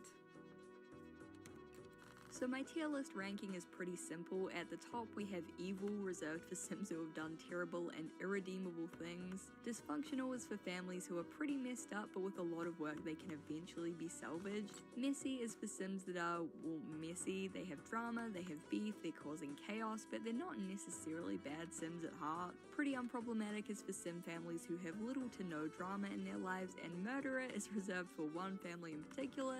If you know, you know, and if you don't, you'll soon find out. Alright, let's get into the tier list.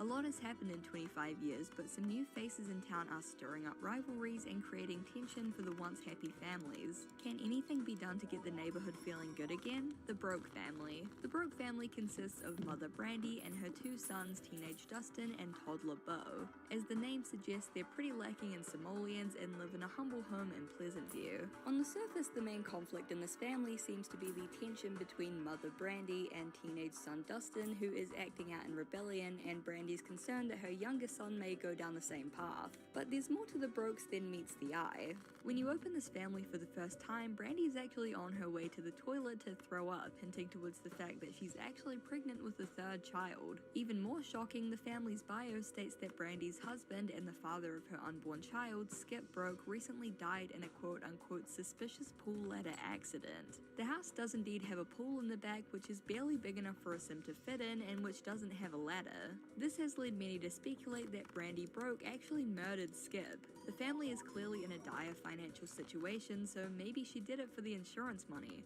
After all, her bio states that she's friendly to a fault, and many accuse her of being overly so.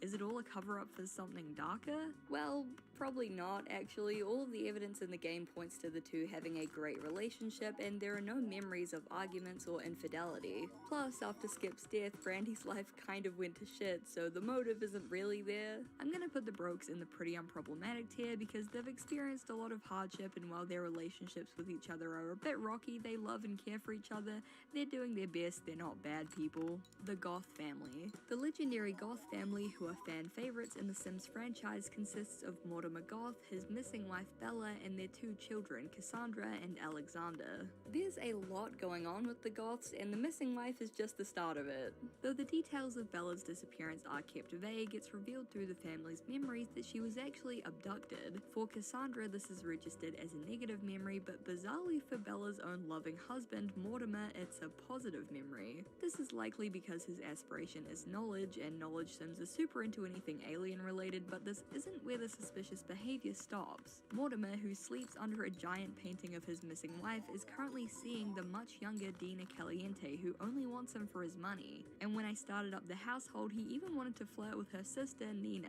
This begs the question, did Mortimer have something to do with Bella's mysterious disappearance? Well, no, for reasons that we'll cover in the next few entries, but he's kind of sleazy to say the least. It's not like she died, she's still missing and could actively be out there somewhere, and he's fooling around with Dina Caliente. And speaking of sleazy Sims, when you first play the family, the backyard is set up for a wedding, with the game directing you to click on the arch to start the ceremony for Cassandra and her fiance Don Lothario. Rogi Jahano Lapso Nibre Steve Flo Steve Flo Julie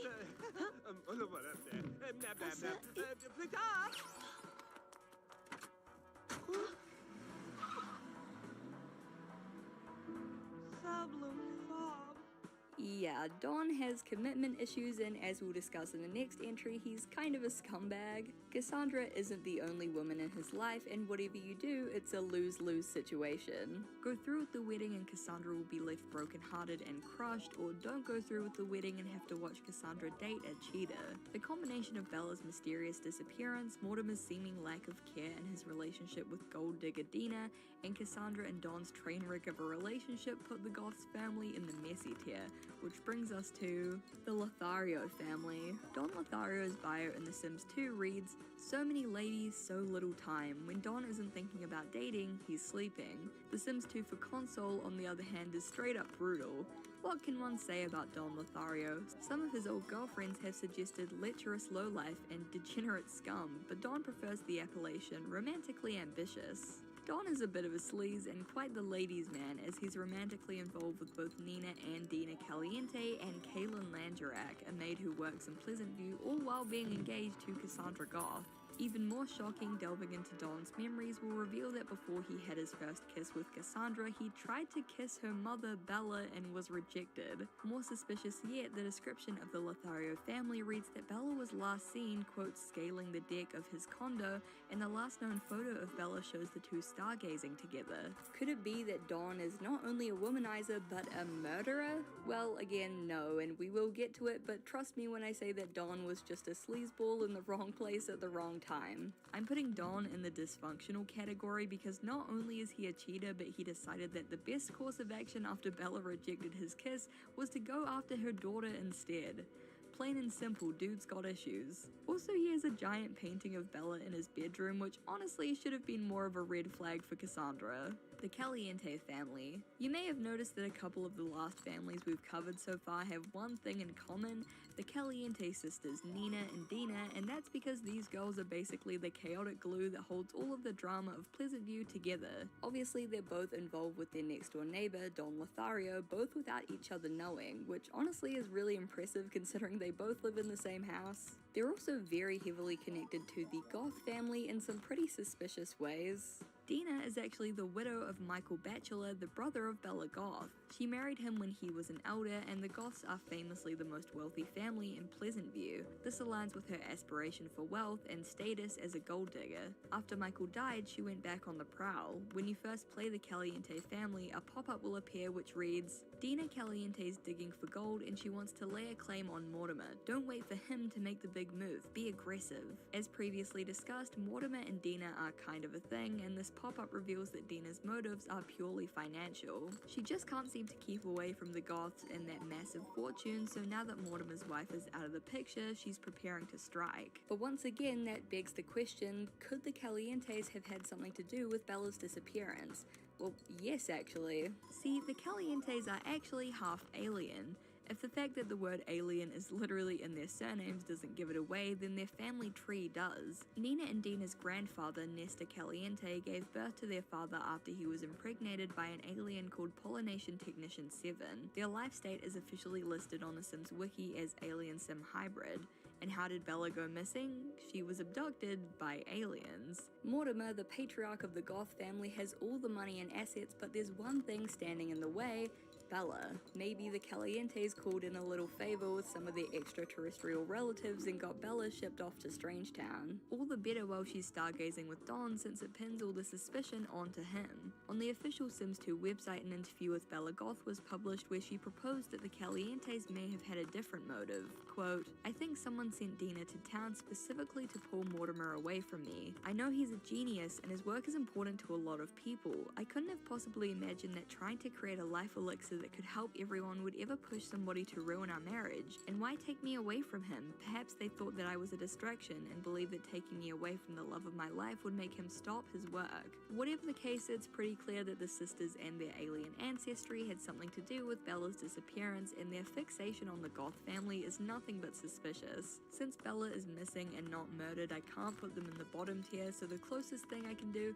is put them in the evil tier because they abducted a woman. The Dreamer family. The Dreamer family, father Darren and teenage son Dirk, are pretty tame when it comes to sim families. Darren is an aspiring painter who can't pay the bills and is taking care of his son as a single father after the death of his wife Darlene. Darren wants to win Cassandra Goth's heart, but as we know, she's currently preoccupied with the womanizing Don Lothario. The main plot here is the will they won't they relationship between Darren and Cassandra, which is sweet and romantic but not very juicy. I'm putting them in pretty unproblematic because there's not really much here. The Pleasant family. The Pleasants appear to have the perfect life. Devoted husband and wife Daniel and Mary Sue are head over heels for each other, and they have two beautiful teenage daughters, Lilith and Angela. But under the surface, the family is falling apart. Daniel is having an affair with the maid, and yes, it's the same maid who's hooking up with Don Lothario. When you first start the game, Mary Sue will either be fired or demoted from her job, causing her to come home early from work to discover this betrayal. Whether their marriage can be saved is really up to the player. In my game, directly after the discovery, Mary Sue spent an hour dancing aggressively while Daniel and Kaylin ate sandwiches together, so things aren't looking promising. Things aren't perfect with Angela and Lilith either. The two are enemies, constantly arguing and getting into slap fights, and Lilith's grades are in the toilet. I'm putting the Pleasants in dysfunctional because, I mean, just look at the scene. Does anything about this scream normal to you? Truth seekers move to Strangetown hoping to discover the secrets the town holds. Do aliens live among us? Do missing Sims mysteriously appear here? In this town, nothing is what it seems. The Beaker family. Loki and Cersei Beaker are the mad scientists of Strangetown, and aside from being a little eccentric, they're perfectly harmless. Oh, except for the literal living sim that they keep trapped in their basement to experiment on. The aptly named nervous subject lives with the Beakers in a dingy underground basement and is used as the guinea pig for their experiments. He's the only biological child of Olive Spectre, another Strangetown resident, but he was taken away from her due to neglect and rehomed with the Beakers. But what makes him so special that he needs to be studied so much? Well, nervous subject is actually a whole rabbit hole of his own, and we'll get to it later in the ranking, but let's just say that there's something very special about him. Regardless, human experimentation on innocent and helpless Sims is not cool and puts the Beaker household firmly in the evil tier.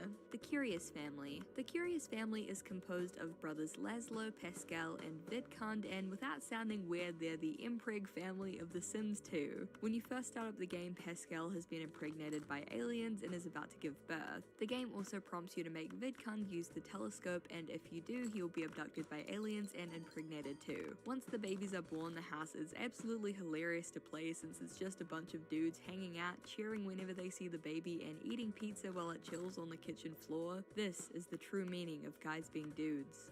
The only messy thing about the Curious brothers is their family tree, but we'll get to that when we talk about their sister Jenny and her family, the Smiths. I'm putting the Curious family into pretty unproblematic. While I'm tempted to put them higher for this absolute abomination of a house, which they definitely don't have a building permit for, they're good guys just trying to get by and provide for their alien babies, and who can't relate to that? The Grunt family. General Buzz Grunt runs a domesticated boot camp for his sons Tank, Rip, and Buck, but his sons struggled to live up to his expectations. A military family through and through, Buzz Grunt's style of parenting is tough. Maybe too tough, as his sons' relationships with him and each other are pretty rocky. Mr. Grunt's personal relationships have never been the best either. He has low relationship levels with almost everyone in Strangetown, and he has many memories of getting into fights with other Sims. The one Sim that he lost to, though, was none other than the alien pollination technician 9 Smith, which many theorize has led him to hate aliens. There's also the mystery of what happened to Buzz's wife, Lila Grunt. She was the more gentle and nurturing parent, having taught the boys most of their skills as toddlers and children, but she eventually divorced Buzz, presumably because of his bullish nature. Shockingly, pun intended, after their divorce, Lila mysteriously died by electrocution and was buried in Olive Spectre's graveyard. Did Buzz have something to do with Lila's death? On one hand, electrocution isn't exactly the most common method of murder, but on the other hand, the timing is just too suspicious. And why is Lila buried in Olive Spectre's graveyard when the family has absolutely nothing to do with her? Digging deeper into the lore of the Grunts just causes more questions to pop up, and whatever's going on, there's much more than we know. Sticking to the facts though, I feel pretty confident putting the Grunt family in the dysfunctional tier. Strict military household plus divorce plus suspicious death equals a recipe for a disastrous family dynamic. The Smith family. The Smith family is composed of pollination technician 9, his wife Jenny Smith, and their 2 kids, Johnny and Jill. They're the perfect white picket fence suburban family, and aside from the beef between PT9 and his neighbor General Buzz Grunt, there's not too much to cover there. There is some weirdness in the Smith family tree though. Jenny is the sister of the Curious brothers and became Jenny Smith after she married PT9.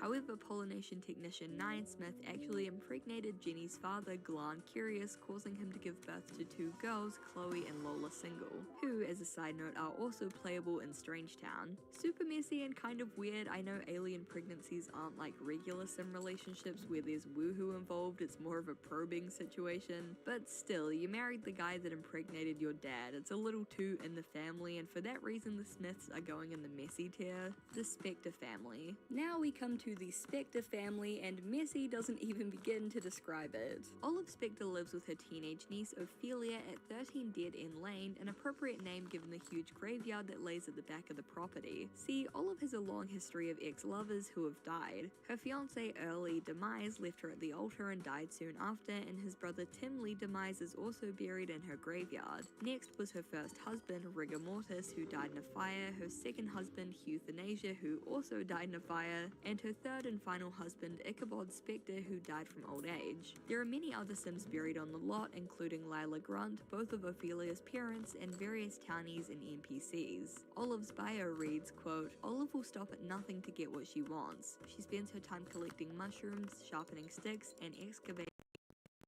yard. So Olive is clearly a murderer. I mean, her name is literally I Love Spectre, and that's not just because she hangs out with a bunch of ghosts all day. If we examine her memories, we can discover that she actually woohooed with the Grim Reaper, which led her to having her first and only child, Nervous Subject.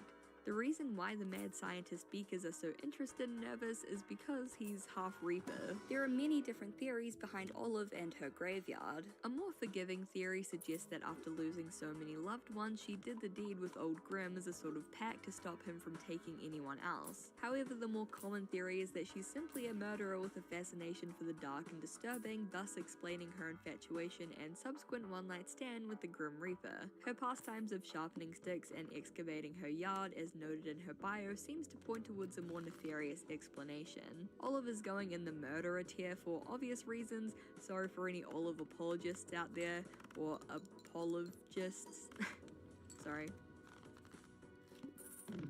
The Caps and Monties have been feuding for years, but that hasn't stopped the younger generation from crossing boundaries and falling in love. Will their actions lead to ruin or bring the families together? The Cap family and the Monty family. I'm putting the Caps and the Monties in one entry together because they're basically the only two families in Veronaville, and they're also heavily intertwined with each other. They're based off the Capulets and Montagues from Romeo and Juliet, and the two families are at war, with Romeo Monty and Juliet Cap in the middle of it all. The two are in love, but have to keep their love a secret because of the bitter rivalry between their families, specifically the patriarchs of the families, Patrizio Monty and Consort Cap. The feud started when a young Patrizio kissed Consort's crush and later wife, Contessa. Compared to a lot of other Sim family beef, this one is pretty tame. There's some family drama and some past hurts, but nothing that can't eventually be resolved in order to bring the families together. I'm gonna tentatively put this one in messy, but it's kind of teetering into unproblematic territory. I'll put it in messy because there is a little bit of drama there, but it's not too bad. So those are my rankings. Did you agree? Did you disagree? What do you think the juiciest drama was? Do you think my rankings were accurate? Or do you think that maybe I judged some too harshly? Please let me know in the comments. I always love hearing about it. And I really want to do a video like this for The Sims 3. Not so much The Sims 1 or 4 for various reasons, but The Sims 3 I feel like could really work for this format. And also just generally more fun, silly Sims ranking videos or other ranking videos. But let me know if you have any suggestions for future videos that you want me to cover. And yeah, also if I sound really weird in this video, it's because somehow I lost my mic cover. I have no idea where it went. Usually it just sits on my microphone and it's gone, and I have no idea what I did with it, so I'm trying not to speak too loudly or like pop too much because I don't want the audio to sound bad. But I'm gonna order another one, and maybe my old one will turn up. I have no idea where it is, but anyway, so yeah, if it sounds a bit weird or kooky, that's probably why, and I'm really sorry about that. I will fix it. Again, thank you so much for watching. I really appreciate it, and I really hope to see you in the next one. Bye! A huge thank you to my Garfield overlords over on Patreon. Prize from Traveling Tappin, Meridia, Dr. Worm, Vivian Valencia, Bunzo, Jar the Bar, Zoe Mars, Sophie H, Thy Heavenly, Kia J. Parker, Hazy, Jet Secret, Oliver Brains, Blue Mayfeld, Katrina Likes 5e Stuff, Michelle Olsen, Matt LRJ, A Riddle Wrapped in Enigma Hidden by Question Mark, Doug, Dana Homegardner, Simon, Xavier Araujo, Helm Hamburger Hand, Dozo Blint, Sheriff Whiskey, Astrian Vortex, Jesse Chisholm, and Lee XX. Thank you guys so much for supporting me. It means the world. If you want to join these guys over on Patreon, the link will be in the description. And yeah, thank you so much for watching. Thank you so much for supporting me, and I really hope to see you in the next one. Bye!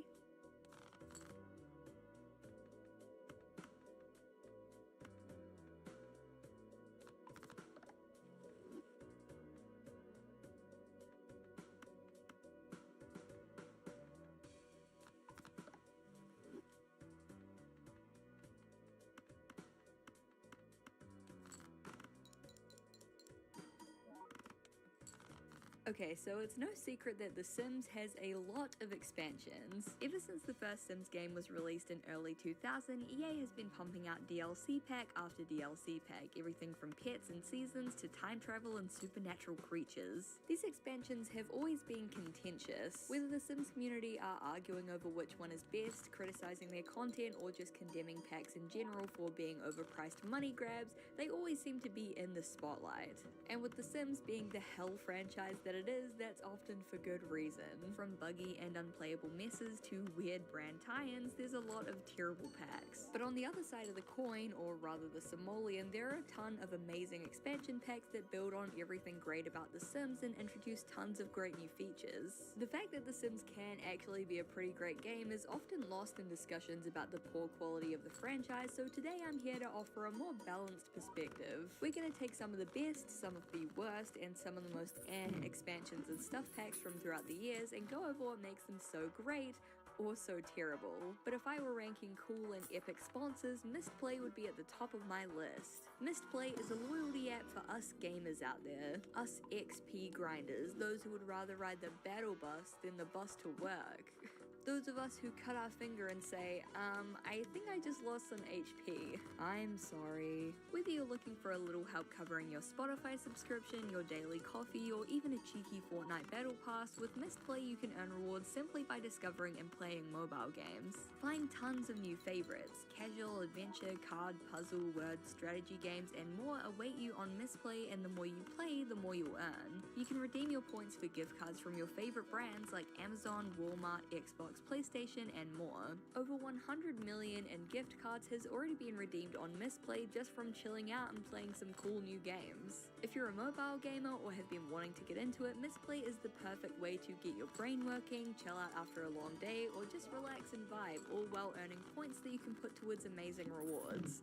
How swag is that? Visit misplay.com/izzies or click the link in the description to download Mistplay for free. You'll get 200 bonus points for signing up today, plus use my code IZZIES100 inside the app for an additional 100 free points, which will help towards redeeming your first gift card. See the description for all of the details.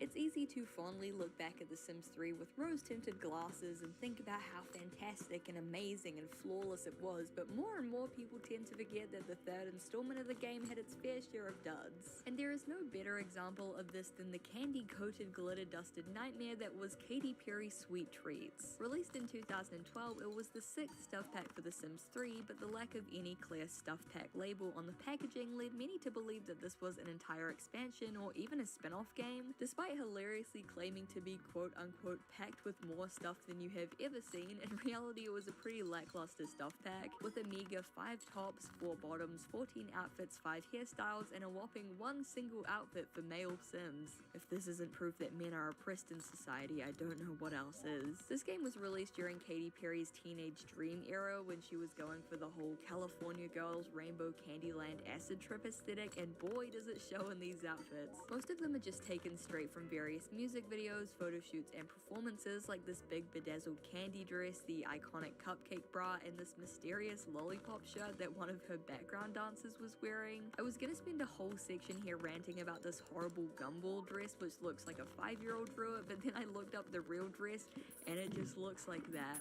I can't even hate this. This is a legitimately faithful recreation. The furniture included in the pack isn't much better. Most of the items are pre-existing models, slightly altered to have candy decals on them. This bar is just a candy striped recolor of the regular base game bar, as is this little peppermint table. There are dresses and shelves and even a slip and slide, which are slightly modified versions of items that already exist in the base game, and for 30 USD, which is 10 more than a standard stuff pack, it just wasn't worth it. This stuff pack was incredibly hype and niche, appealing only to die-hard Katy Perry fans, or Simmers who wanted to make bright candy-themed worlds. And in that case, you could find tons of fan-made custom content that was both higher quality than the items featured in the Sweet Treats pack, and also free. In my opinion, the main reason behind the wave of hate that this game got was the sheer cash-grabby celebrity tie-in-ness of it all. The Sims franchise had been doing tie-in collaborations since The Sims 2, with stuff packs featuring H&M, IKEA, and Diesel, but never before had a pack been so blatant, from the giant Katy Perry PNG slapped on the front of the box, to the higher price point, to the quickly cobbled together assortment of low-quality free items, it was pretty clear that this project had been rushed out to meet some ill-advised contract between Katy Perry's agency and EA. It's also worth noting that there's a collector's edition of the Showtime expansion pack, again featuring Katy Perry themed items, but these were more of a bonus edition rather than the focal point of the entire pack. That didn't stop them from, again, putting her front and center on the packaging though. Katy Perry Sweet Treats was a meme in the Sims fandom for a long time just because of how shameless and terrible it was, even for EA, and it's a reminder that even during the Sims 2 and 3 eras, the series was far from perfect.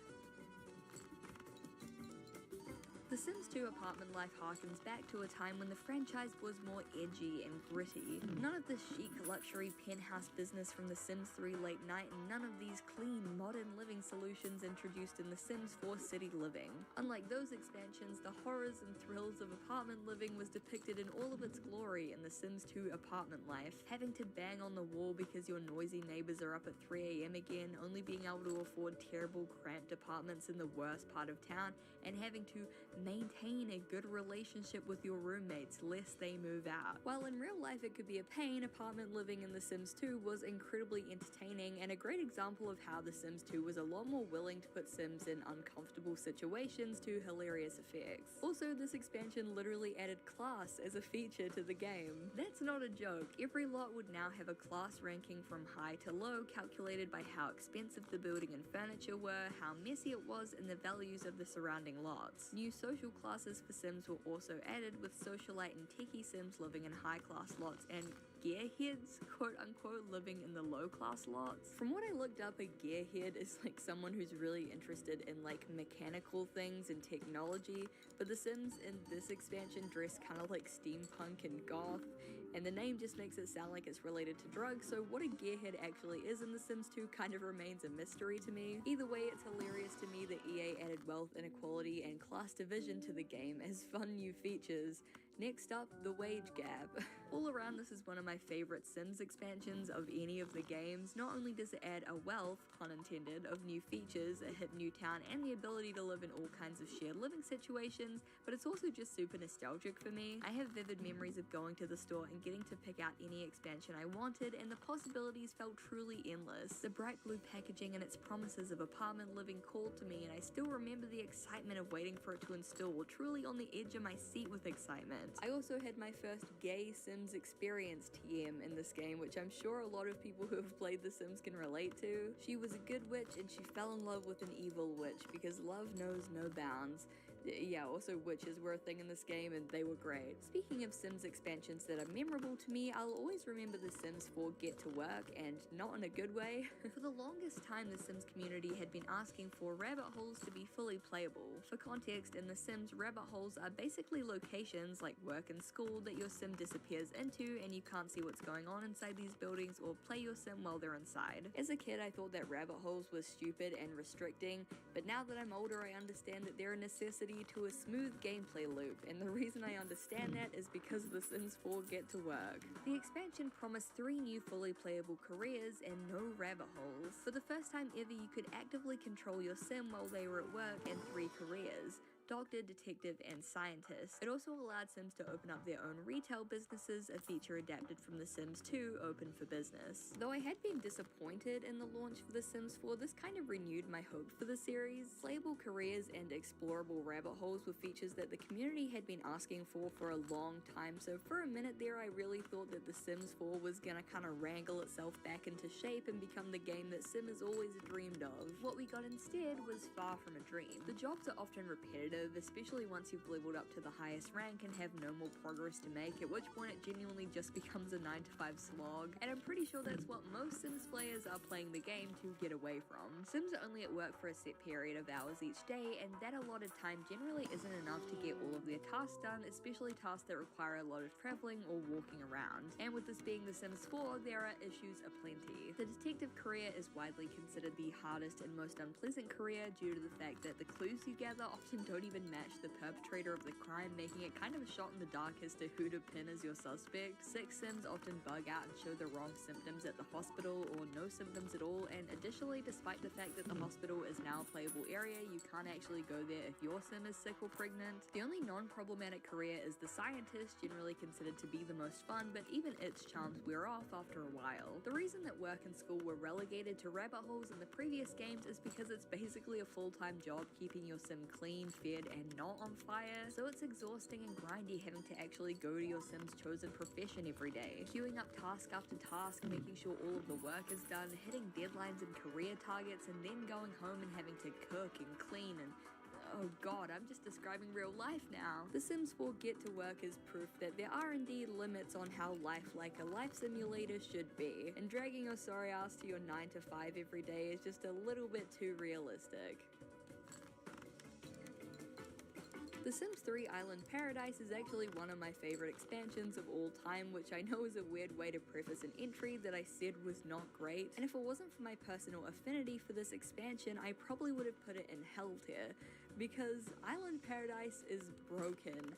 Infamously so. Released in 2013 as the 10th Sims 3 expansion pack, Island Paradise was a heavily themed pack focusing on island living with features such as scuba diving, sailing, houseboats, and even resort creation and management. The expansion featured a lush tropical world called Isla Paradiso, roughly translated to Island Paradise, which was a large island surrounded by many smaller secret islands that Sims could uncover by completing different achievements. Despite the huge amount of new content and the vibrant, lush world introduced in this pack, it's well known for being one of the most risky expansions to download because of the terrible routing issues that plague Isla Paradiso. Routing is a system within the code of the game that allows Sims to move throughout different parts of the map without getting stuck or going into inaccessible areas. For example, steep mountains, cliffs, and deep water are usually non-routable, whereas things like roads and sidewalks are designed for Sims to walk on. If a map isn't routed correctly, it leads to Sims getting stuck, which leads to lag as their motives go down and they endlessly queue actions for going to the bathroom or eating, which they can't do since they're stuck, eventually leading to their untimely death. The inclusion of houseboats in Island Paradise caused a routing nightmare. Houseboats have to be docked to board them, and most of the ports in the game are very poorly constructed, making it a game of chance whether you'll actually be able to board properly. NPCs also sometimes abandon their houseboats out in the middle of the ocean, and without mods that automatically clean them up, they'll accumulate and cause a ton of lag. There are a bunch of specific households that have issues as well. The Scott household's boat is docked at the start of the game, causing lag, and Miss Scott is pregnant but not on maternity leave, causing issues when she tries to change into her work outfit but can't due to pregnancy. This is a recurring issue throughout a bunch of other families with pregnant women in them, and additionally there's a glitch where many mothers in pre-made families don't actually have a familial connection to their children. These glitches are to the point that many guides have a list of families to delete from Isla Paradiso, as well as a list of mods to install which will help fix routing issues and catch errors before they start causing lag. Island Paradise has always worked mostly fine for me, and I absolutely love like marine life and ocean exploration and scuba diving, so getting to go to this lush island and swim with sharks and explore caves and find mysterious map pieces was kind of like my dream expansion. So it's always going to be incredibly near and dear to my heart, but you know, that doesn't make it good. If it actually worked properly, it would be an easy 10 out of 10, but unfortunately it's just one in a long line of Sims games that were completely broken on launch. And for a AAA game published by an incredibly popular and massively profitable company like EA, that's just not really acceptable. My hatred of stuff packs began when I was but a child after buying a few of the Sims 2 stuff packs, namely teen style stuff, H&M stuff, and glamour life stuff. I thought I was the coolest kid on the block with all my extra content.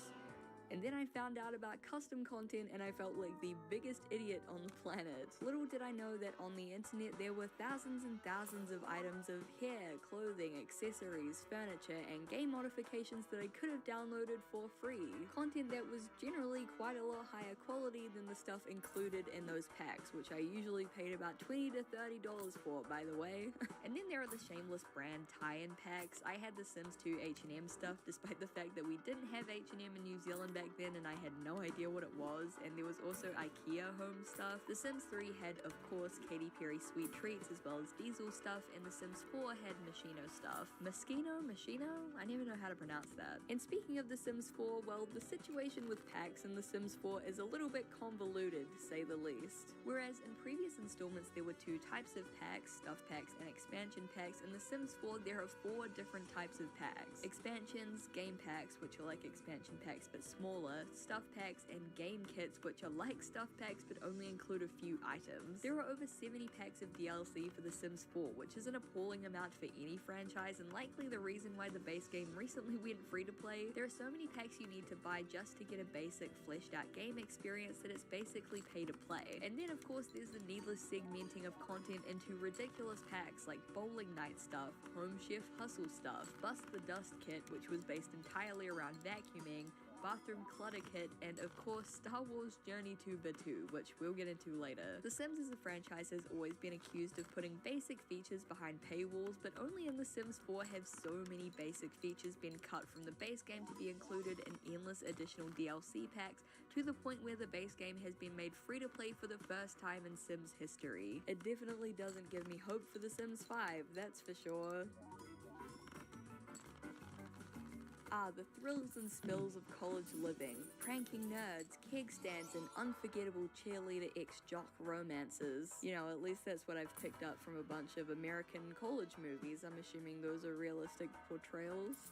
The Sims 2 University, released in 2005, was the first expansion released for The Sims 2, and boy did they start the series with a bang. University is such a fun, silly expansion, and it encapsulates both the depth and the total randomness of The Sims 2 perfectly. Alongside allowing your teenage Sims to apply for and attend a college of their choice, they can also live in dorm rooms, Greek houses, or private residences if their parents are rich, where they'll meet all kinds of kooky classmates to befriend. On the college campuses, there are student unions, cafes, gyms, and more, providing all of the amenities that a clueless freshman could ask for. The cool thing about university campuses is that they're sub-neighborhoods, meaning that you get to travel to a whole new location where time doesn't pass. Which sounds kind of nightmarish in theory, but it basically just means your sim gets to go on a fun, wacky adventure and then come back home without losing any days while they were away. And in The Sims, days are precious because life is short, at least on default settings. There are also a slew of random and wacky new features thrown into the mix, like the Resurrectonometron, an item which allows you to bring Sims back from the dead for a price. If you don't cough up enough simoleons, the Grim Reaper will bring back your sim as a zombie, which was the first life state introduced into the Sims 2 series, and my personal favorite, by the way. Zombies have bluish grey skin, walk with a limp, and constantly think about brains. Their personalities and skill points are wiped too. Cow plants, carnivorous man-eating plants, were also added in this expansion, alongside streaking, secret societies, phones, and MP3 players, which really marks this game as a product of its time. It's such a fun, silly expansion that encapsulated everything great and goofy about the game itself. And it was just the first in a long line of fantastic expansions for The Sims 2. Ah yes, EA's failed money-grabbing Star Wars tie-in pack. This and that one other pack that we shall not mention until the end of the video are probably the most infamous Sims 4 blunders, both becoming huge controversies, TM, and receiving scathing criticism from the community. Journey to Batuu was released in September of 2020 as the 9th game pack for The Sims 4, and oh boy did it flop. Despite the community voting for a completely different expansion pack in the public vote, Star Wars Journey to Batuu, which lost to all of the other entries by a country mile, was voted the winner. Journey to Batuu allowed Simmers to journey to Batuu, an alien planet from the Star Wars franchise. Their Sims could battle with lightsabers, meet alien species, and even acquire their own droids. They could also complete quests throughout the world of Batuu, most of which were extremely boring fetch quests which required finding a specific NPC to talk to or walking long distances to perform social interactions. Despite the very beautifully modeled and designed world of Batuu, basically all of the buildings were rabbit holes and non-interactable set dressing, and the only reason that the world looks so good is because it's represents an exact replica of Disneyland's Galaxy's Edge theme park. As many Sims pointed out, it was incredibly disappointing and insulting that the community's votes were ignored in place of a cheap and blatant theme park advertisement for Disney, which was basically a giant empty world with Star Wars set dressing, a few Star Wars themed NPCs, and a bunch of pointless and boring quests that amounted to your Sims spending hours traveling back and forth throughout the world to talk to different NPCs. It was pretty low even for EA, and the entire Simming community lost a lot of trust and faith in the company after this disaster of an expansion. There's nothing better than having a little guy living in your house, and EA understood that. From cats to dogs to birds and guinea pigs, and of course horses, which were exclusive to The Sims 3, the Pets installment allowed Sims to fill their homes with furry little bundles of joy, or aggressive, messy, and untrained hellspawn sent from the depths of Hades to torment your Sim.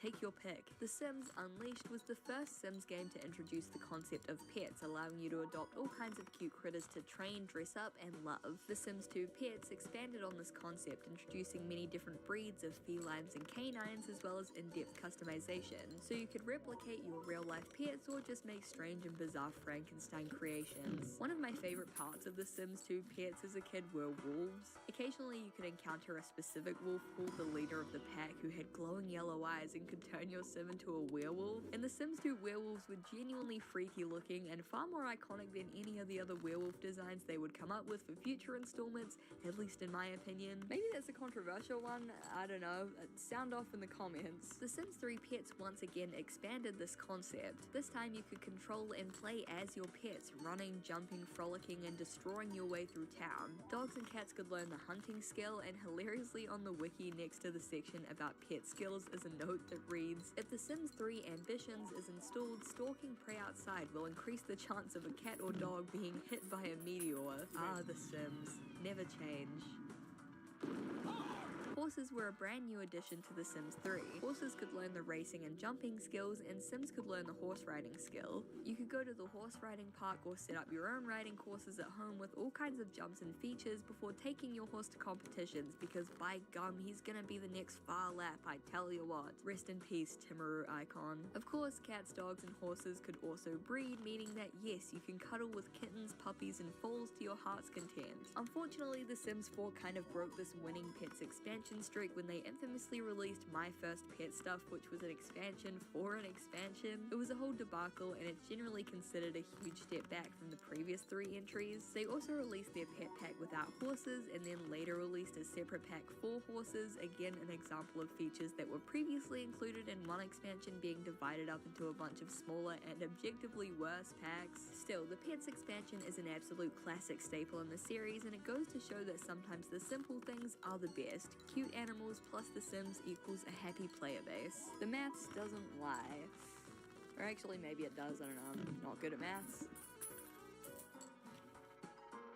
Generations, released in May of 2011, was the 4th expansion pack for The Sims 3 and promised players, quote, new celebrations, dramatic life events, and all new ways for your Sims to express their creativity. This pack is interesting because unlike the others, which have pretty clear-cut premises like pets, university, or seasons, Generations' theme is a lot more vague. Rather than offering a tropical paradise to explore or pets to play with, it fleshes out each life stage, adding new interactions, features, and events for toddlers, children, teens, and adults. Though on the surface this pack doesn't bring much to the table in the way of bombastic new features or amazing new locations, it brings so many quality of life additions that it's widely considered a must-have pack for any simmer playing The Sims 3. Kids can dress up using a costume chest, go on field trips, attend after-school activities, play in a treehouse, which is its own rabbit hole hilariously, and sleep in bunk beds. Teens have a whole host of chaotic new interactions such as household pranks, attending house parties and prom nights, learning how to drive, sneaking out, high school clubs, and boarding school. For adults, the focus is on love and family. Sims can now have a reputation based on how many flings or even affairs they've had, which can affect how other Sims view them. They can also have a midlife crisis, a 6-day period in which they'll continually wish to do outlandish things, such as buying a new car, moving house, divorcing their spouse, or traveling abroad. There are also a bunch of new items and interactions for weddings, including being able to ask step-parents for your spouse's hand in marriage. The only downside is that elders aren't given any other other new interactions aside from being able to use a cane, which is a real shame because elders are already kind of like an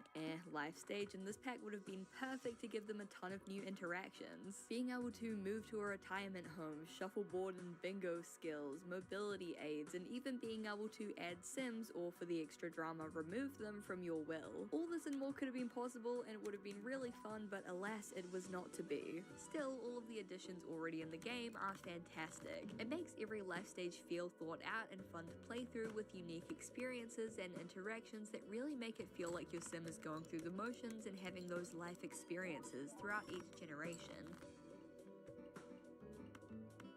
Weddings in The Sims, much like real life, are always kind of a mess. The guests never sit where they're meant to, or sit at all for that matter. Sims are always wandering around the aisles or in front of the couple getting married, and even the Sims-to-be sometimes run off mid-ceremony to go look at an interesting object or randomly change clothes. Sims weddings are chaotic as hell and never look how you want them to. It's a staple in the series and kind of a running joke within the community, which is why Simmers were so excited when My Wedding Stories, a game pack which would revamp weddings with all new features and controls, was announced in February of 2022. However, things would soon start going downhill.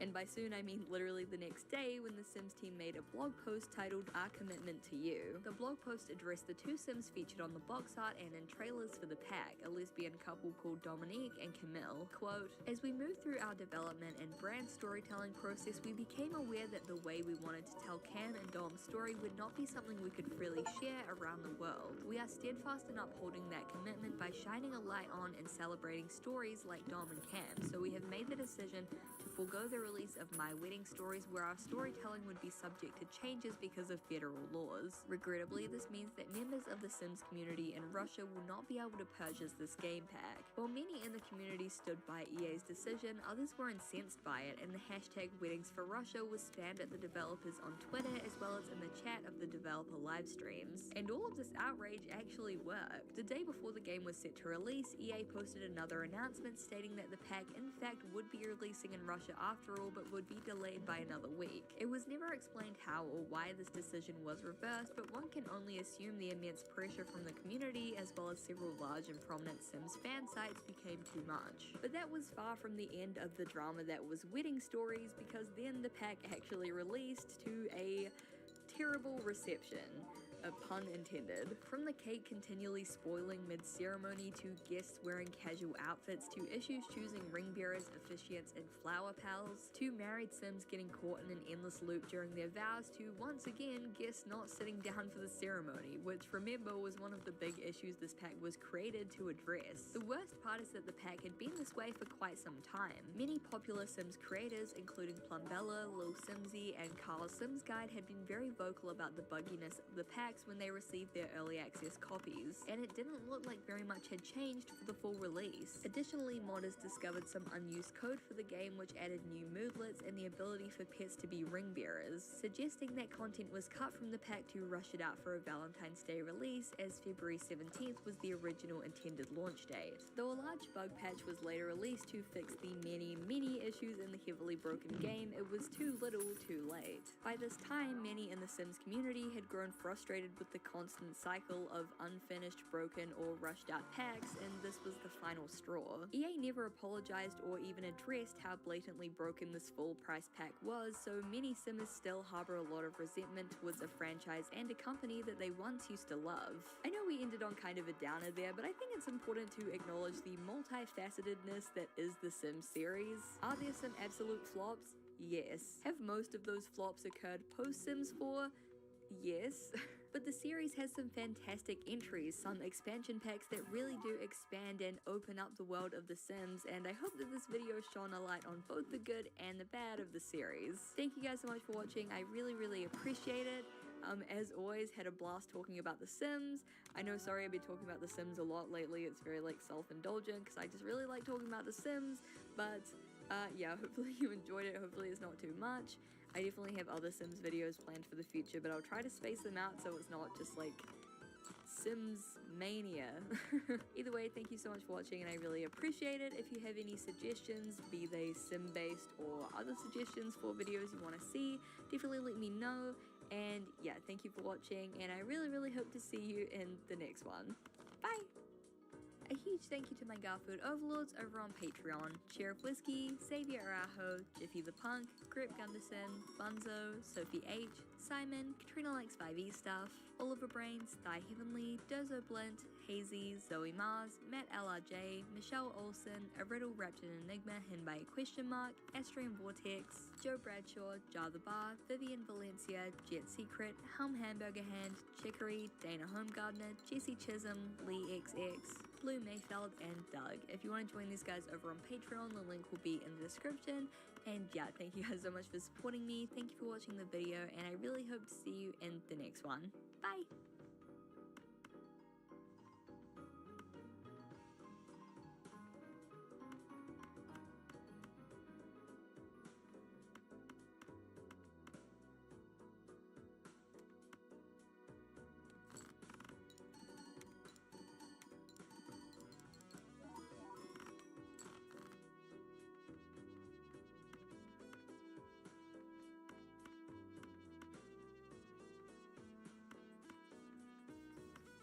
The dream's not over! Holy shit, holy shit, holy shit! Force me! Oh no!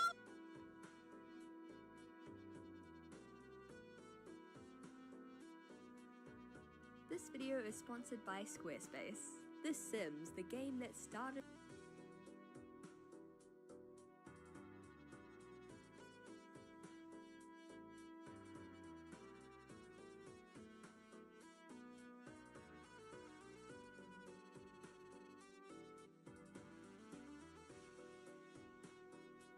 This video is sponsored by Nebula. Please stay tuned to the end of the video to find out more about how you can sign up for Nebula so you can see my new short film talking to white people, which will only be available on Nebula. Now on to the show.